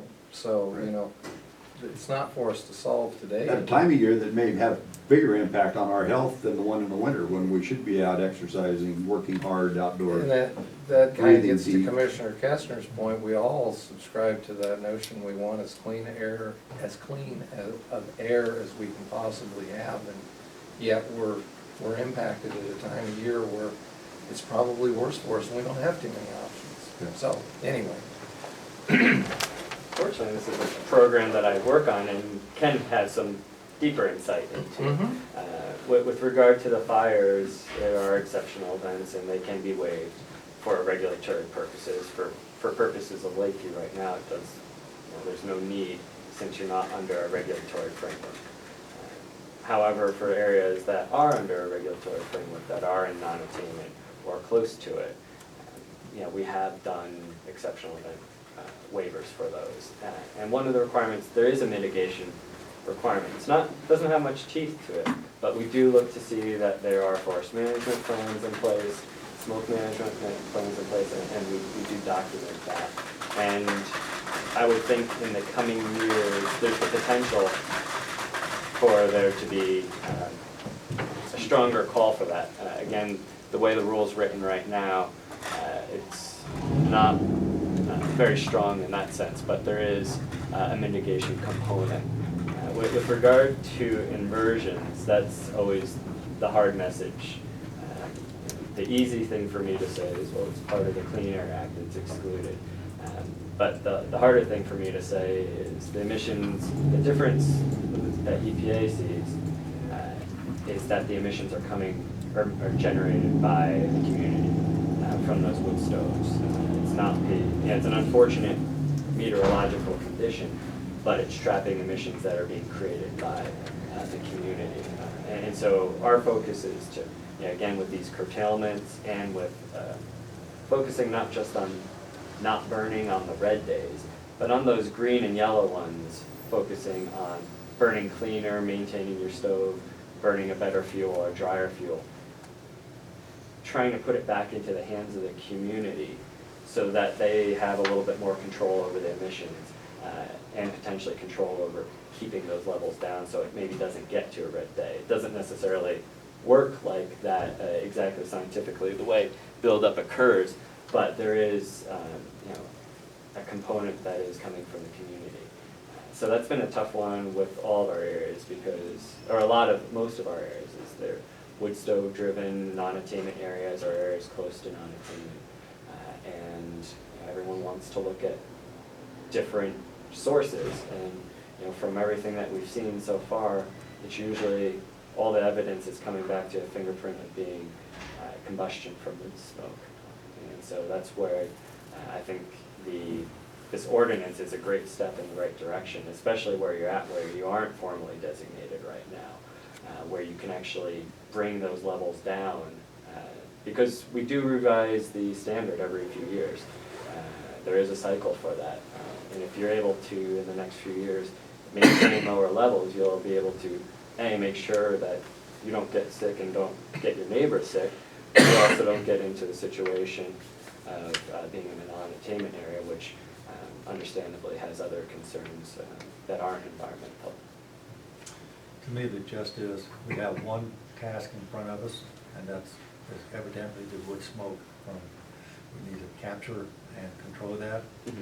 While at the same time, Commissioner Sound is out the sponsor for getting something done at the national level for healthier forests. When it comes to the alkali lakes and the dust, I have a great as Commissioner Sound, lots of concern on that. It really hits our southern population down in New Pine Creek.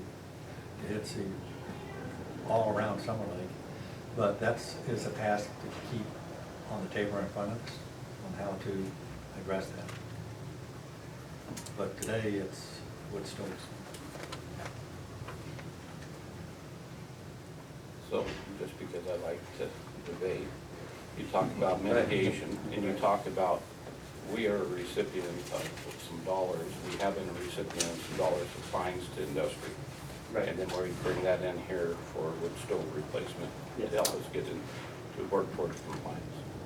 If that same type of penalty went to the Forest Service, the federal people, whenever there's bad air days, we would have more money to replace the wood stoves.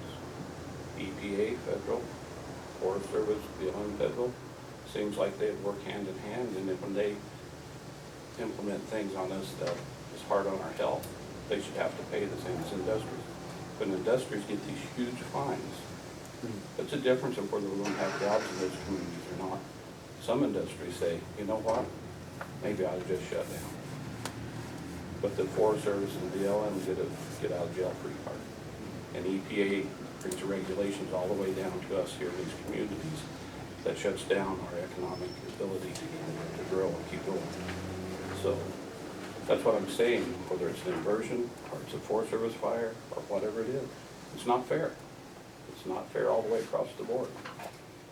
And I'll tack on the same on if the identified problem is wood stoves, and that is what is identified as a primary. But if we go into non-attainment and EPA is required to address the permitting issues of some of our job providers and causes them to be depressed or laid off, it doesn't address the wood smoke. Attacking it on the side, not the direct. And then, as I mentioned earlier, when you start losing the jobs, the economy goes down, poverty sets in. All the illnesses of poverty is complementary to the illness of the wood smoke. Addressing the issues that is not the wood smoke by tackling the industry that has it permitted. But our objective is to control the air smoke quality at this time. So you heard some complaints. Yes, I did, and So, I have a question out there, Yes. and this is probably people think I'm crazy. Outside the box, why can't we put in orchard fans and blow the inversion and smoke out here? Would that be something, thinking outside the box for the Lakeview area? Would EPA, would something like that be considered to help get us in the attainment? To break out an inversion, it's, Yeah. I've Try heard to- things like that. Try I've to never- move the air out of here. We can be a pilot project. Come on, Justin. It'll only be about $50 million. Lake County, you know, Kelly probably, we usually try to find a solution. Yeah, we have a lot of complaints and we dine on everything, but we have a problem here. Right, yeah, I think, And we can do certified stove, bring them in and all that, we can educate and all that. In an inversion, they still produce smoke that is trapped, that may keep us contained. How can we think of outside the box? What does EPA done to think outside the box? I have two thoughts for you. One is, you're in a situation where you're not in a regulatory framework, and you can be as innovative as you like. The other thing is, a lot of other people have been in this situation, and they haven't gone down that road. To get, I always joke about getting a big fan or something like that. No one's done it. My first thought is it's probably not cost effective. A lot of, it usually comes down to the wood stoves. One job here is equal to 100 in Multnomah County, so cost effective. It's cost effective. Well, no, yeah, I mean, from what I've seen in similar areas in our region, no one has gone down that road. Doesn't mean it's not possible, and especially if you're in a situation where you can manage your airshed without having to go through approval at this point. I was hoping you were gonna say there's money for a pilot. Yeah, for the giant van. Well, Justin, earlier you said something about, talking about EPA and money, and then you went on to here. I did not hear you say that EPA did not have money. Well, I think, what you've probably seen with Yeah. Oregon and EPA over the last few years is, it's gotten tighter and tighter, and I've been with the government, believe it or not, 11 years. And, it's been tough to see, the state agencies got squeezed a few years ago. I know we're getting smaller. We were 700 people 2 years ago. Now we're down to 500 some odd. Resources are getting tighter. We do look for those opportunities. And again, kudos to Oregon and Oregon Solutions for what you've been able to do to get $1.5 million. I'm still pretty impressed by that. And to be able to get some money also from those steps in Klamath, I think that's fantastic. We'll keep our eyes open, and we're trying to be as helpful as we can. But I don't know, I don't have a little money bag right by my side. I wish I Is did. it out in the car?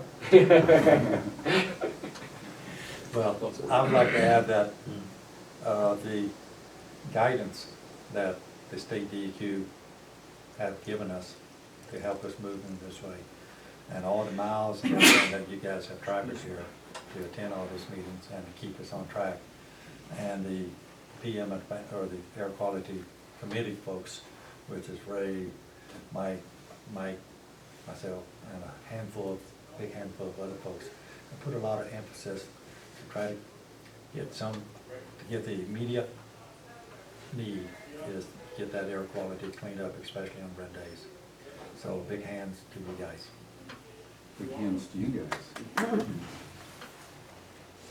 Mike? I just wanted to mention that I've heard the comments, and I think alkali is something we certainly need to worry about breathing, but I don't know how we can control that. I think the EPA might help us in monitoring it. It would be good to know what we're really breathing.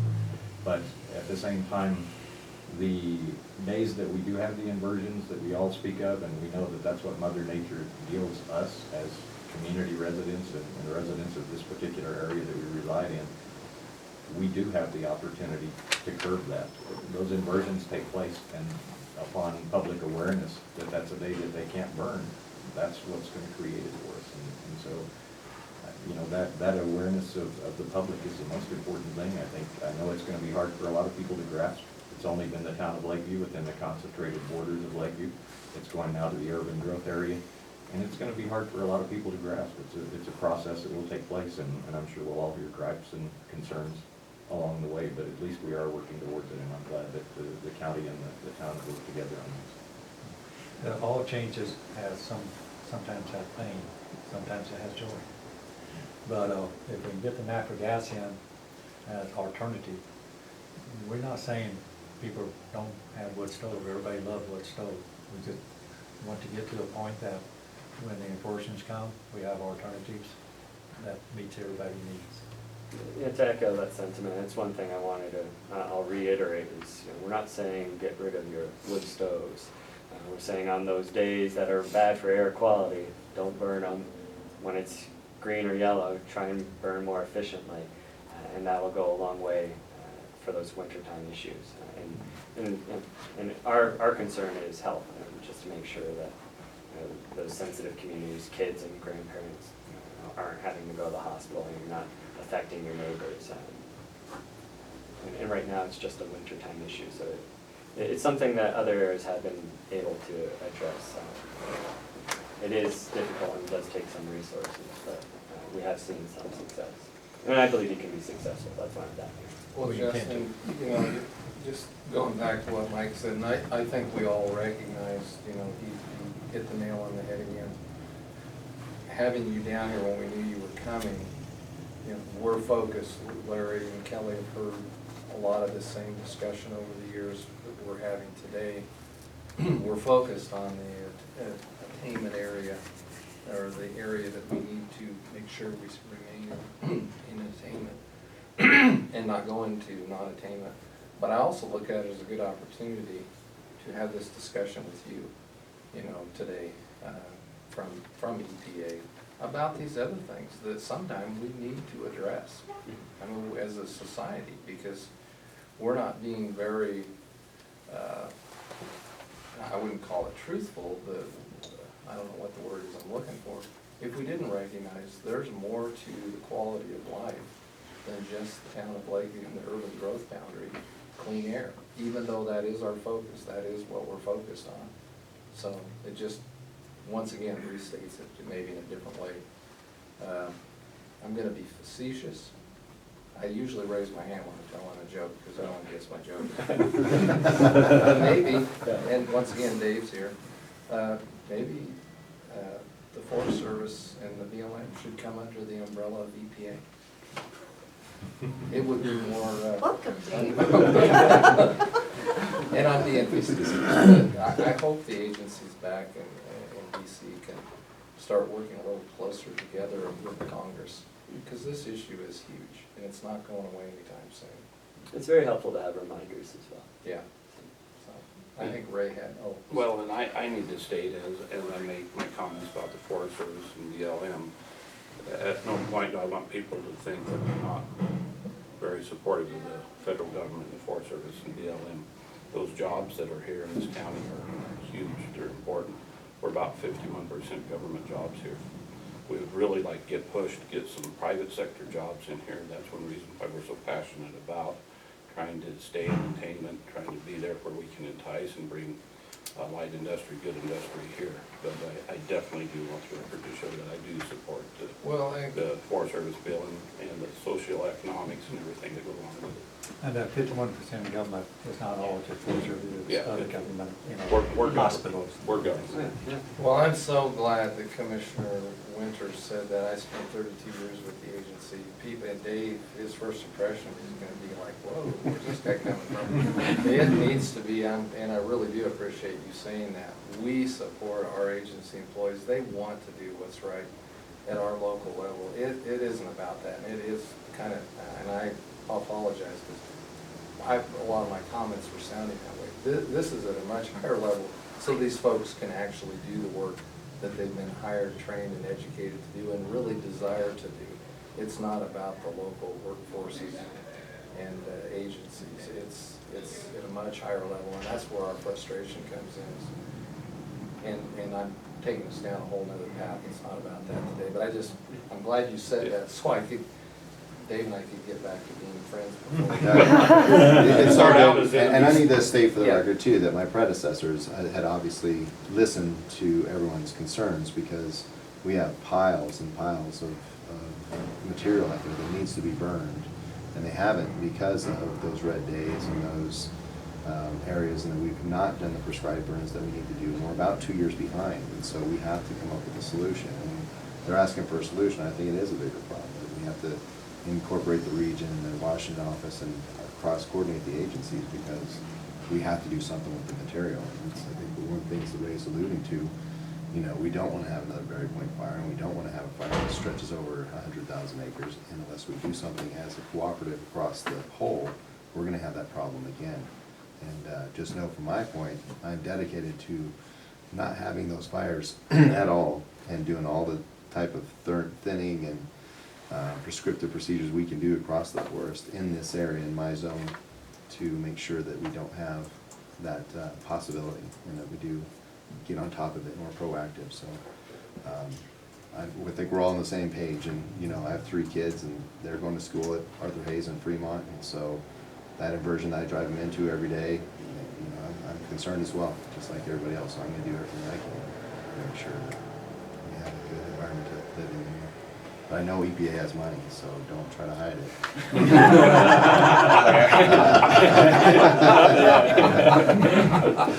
We're liking it better.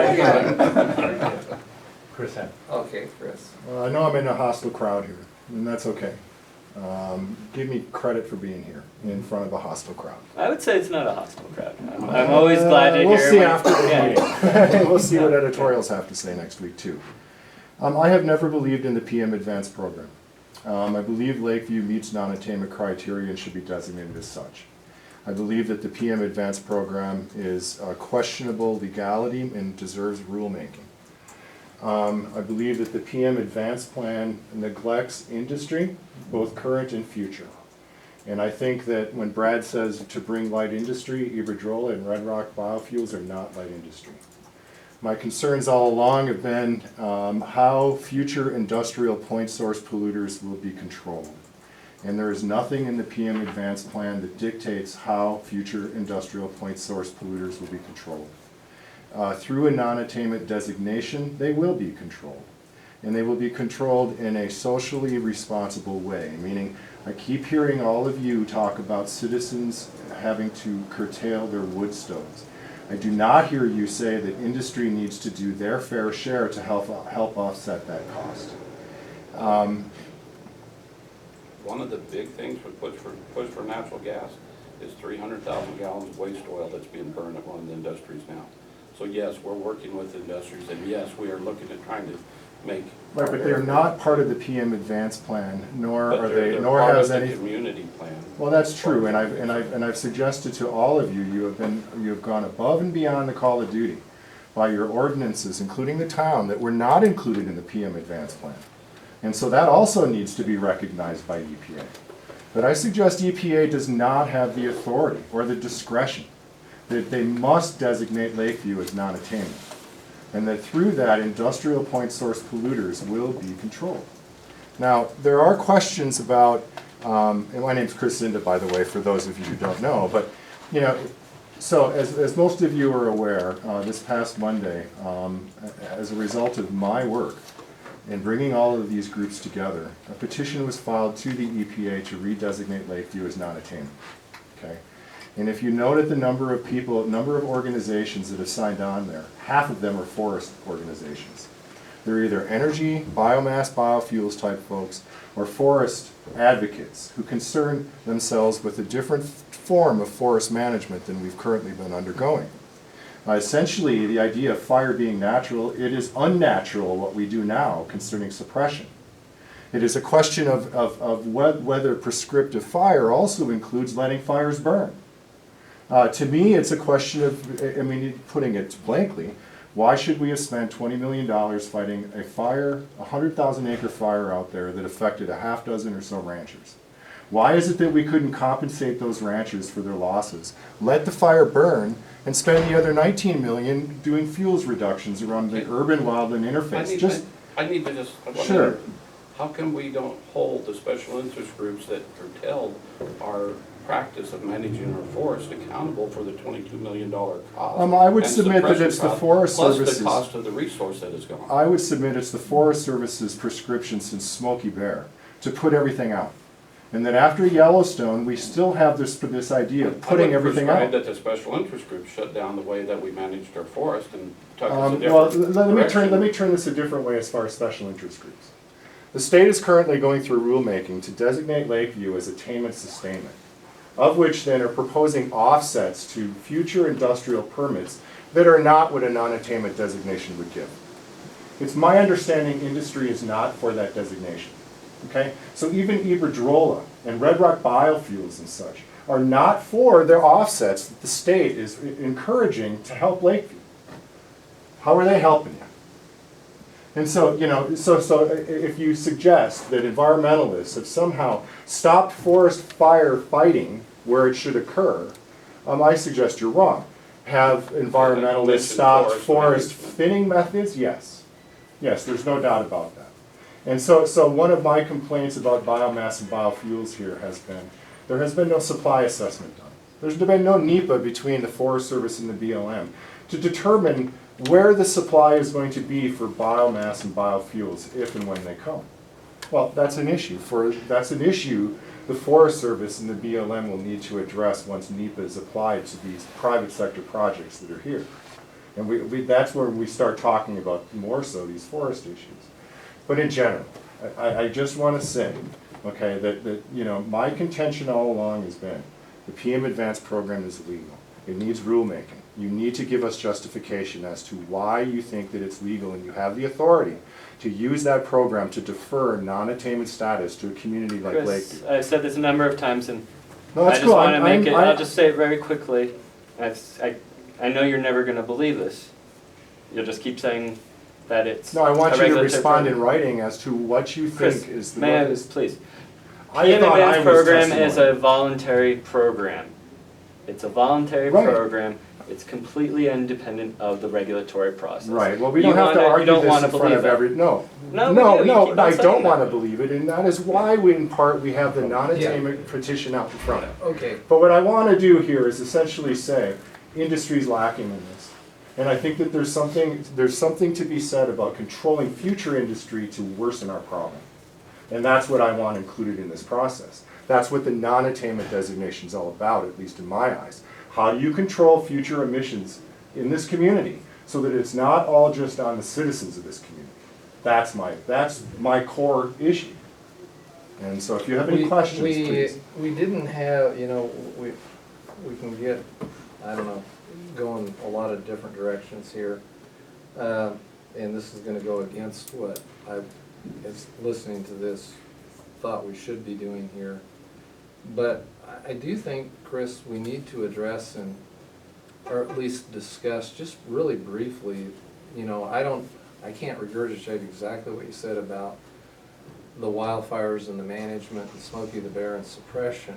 But in a nutshell, what I share with folks in the environmental community that are friends of mine, when they talk about natural occurrence of wildfires and that it's a natural process, I subscribe that because of intervention, and we're not going to solve this overnight, I would suggest we're talking 30 years of active, responsible, sustainable, multiple use management on the landscape with the continuation in the appropriate place of suppression. And at the end of that time, when we actually have the landscapes back to what they historically quote-unquote were, then we have the discussion on whether we're going to suppress fires in the future or not, and how we're going to manage the land or not. And I would also subscribe that since we have people who live here, the social and economic portion of this, Commissioner Kestner's been talking about it a lot lately, has been totally lost in the process. We have people here. So I think there's multiple sides to this issue. We are not going to resolve it here today, and I think we all agree to that. So if someone had a Ray. Yeah, Justin has a lunch engagement at Lions Club, and I hate to stop the discussion or ask you to do that, but we do need to go.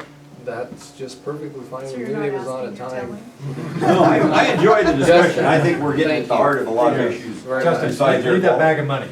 Yeah, Yeah, I yeah. wanna do know. And you've got this Thank you all. route. What do you think? Thank you. Yeah. They got that name for a reason? Yeah. Oh, you a Christian? Thanks, Town of Lakeview Mayor. What's that? You bet. Appreciate it. Christians, Coliseums, Lions. We like the Thank you. Lions. Great. Justin, All of you. Yes, Thank you very much. And Continue the again, discussion. I'm really excited about it. Take care. Okay, it is noon. We're gonna zip on along here. Our public records request form, Denise. This was just a form to streamline our public requests that we do receive from the public. It documents what our costs are for copy and associates fees, so. And legal counsel took a peruse of this. He did, and he approved it, so, Well, I thought it was very good. yeah. It's not my role to approve. No, whatever. I visited with Denise, and she's talked to the other department heads and elected officials, and they're on board with this also. Correct? Correct. So, do we have a motion to approve this, or? I'll make a motion to approve the public records request form as submitted. second. Been moved and seconded to approve the public records request form as submitted. Any other discussion? All in favor? Aye. Aye. Motion carries. We're to meeting minutes. Thank you for the work on that, Denise. Yes, Sure. Denise. I don't know if you want to approve all three sets. I did found out yesterday's meeting And I as did well. review those. Got So September with 2nd, that- 3rd, and 16th. Yeah. Yes, that is correct. We did have three sets. Don't get used to that. September 3rd. 2nd, 3rd, and the Yeah, 16th. that's what I thought. Move to approve as presented, September 2nd, September 3rd, September 16th. Second. Been moved and seconded to approve the meeting minutes from September 2nd, 3rd, and 16th as presented. Any other discussion? All in favor? Aye. Opposed? Motion Yeah, carries. yes, sir. Okay. Passed. We had department updates yesterday. I don't believe we have any additional ones today. Legal updates for open session, Mr. Bailey. None, we have two for executive session. We have an addition over here to the side, Mr. Chairman. Oh, yes. You also had the mental health expansion request tonight. We That says delete. scratched it. First part of it. Don't know if you got the new one. You didn't get the new one. Has that been reviewed by legal counsel? Yeah. That addition. So, under additions, it just really hit this morning, Warehouser property offer, and it's, I guess property's probably the wrong word. It probably is. Yeah, it's mineral leases that are held by Warehouser in Lake County. No rights, and geothermal rights. Yes, yes, An offer for Lake County to be the recipient of those. yes. It's too new to have a complete opinion, but we thought we would ask legal counsel on what it would take if we wanted to accept these. Well, first off, I don't see any drawback to doing it, and they can certainly do it as a quitclaim deed. I don't know that I would want it to be a single quitclaim deed. We might want to break it out so that it's more accessible to anyone who needed to search the record. Well, without knowing all the different potential mineral locations and geothermal we're talking about, and Commissioner Winters is right, we don't have enough information to go forward with an actual decision, I don't think, today, but I think it would be prudent for us to review those on the ground, have someone review those to make sure that we're not taking on something that has other ramifications. I don't know that there would be, but. I can't think of anything. Just talking about the low surface minerals. Yeah, it's the rights to the mineral. It's not accepting liability for any conditions or anything like that. Well, it's just going through the process Yeah. with you to make sure that we're Yeah. not exposing ourselves to something. Yeah, I think that I applaud Warehouser to consider Lake County. Yeah. To give us that option to look at those, and off the cuff, it seems like it's a very good thing to do. Just need to research a little bit of what the cost, if we're talking more than a single deed, but we have the cost for putting this on every deed. Is there a cost to put it on every deed? And so those type of things. I don't know. My question would be, are these mineral rights under separate ownership than the surface rights? I mean, have the warehouse sold the surface property to person X and retain the mineral rights of which we be acquired? Yeah, I'll give you myself, we retain mineral rights on several pieces of property. The landowner of the land changes quite often, but the mineral rights we still retain. Yeah. Such as Fayetteville Utley has done that on many parcels over the years that they own. It's the same thing with that salt minerals out in the That we mineral done. wells. Yes. Good piece of information to know. So who should move forward with Well, that's, research? yeah. Him? Legal Okay. counsel. Okay. So we'll wait for you to tell us when you want to give us an update on that. I'll have something for you certainly by the time we do Christmas Valley, maybe next week. Yeah, make a recommendation on how we make it happen and Yeah. what it takes to make it happen, I guess, is where I would like for the work to go. Doesn't hurt to ask them on minerals, if there is any. Right. Usually they don't know if there's any there, so. Usually they keep them just in case something is discovered one day and then they give them away when they figured out there's nothing there. Yeah. Okay. Well, we're going to be going into executive session, but I want to kind of veer from what we normally do. Dave, you attended from the outset today, and we did have public comment, but prior to us adjourning into executive session, if there's anything else you'd like to add Glad to today. be here, and it's a pleasure to meet you all, and I'm looking forward to being part of the committee and looking for mutually successful solutions to all our issues that we have, so. Thank you. Thank you, appreciate it. And as a general rule, our meetings are not well attended, and it's, today was very good. Surprised, tight quarters got Thanks warm for quick. listening. You bet. Take care. Okay. I got typical info on the Sunstone Road to share. Oh, okay. And in conversation with Real Island. The subject of Sunstone Road Oh, yesterday, okay. it's pretty much right on, you know, you don't use a rent-a-car with 4 or 5 towers. And also it's the speed that aggravates flat towers. But Bureau of Land Management has only so much money, and they have to address that to the Sand Dune Road, to the Cracken and Brown Road, to Duncan Reservoir Road, and this road, if they put more emphasis here, to shortcut someplace else. But the substrate out there, it used to be just a sandy, natural substrate. The group out there wanted to have some rock gravel put on it, so they put some gravel on it, but it was mostly rounded rock. So then, through the stimulus packet, they put probably $1 million worth of crushed angle of rock. But the problem with that road is they don't have the matrix to bind it. And that's, they said that they would work incrementally to try to incorporate some binding material, but it'd be over the years. And I travel that road quite a bit myself.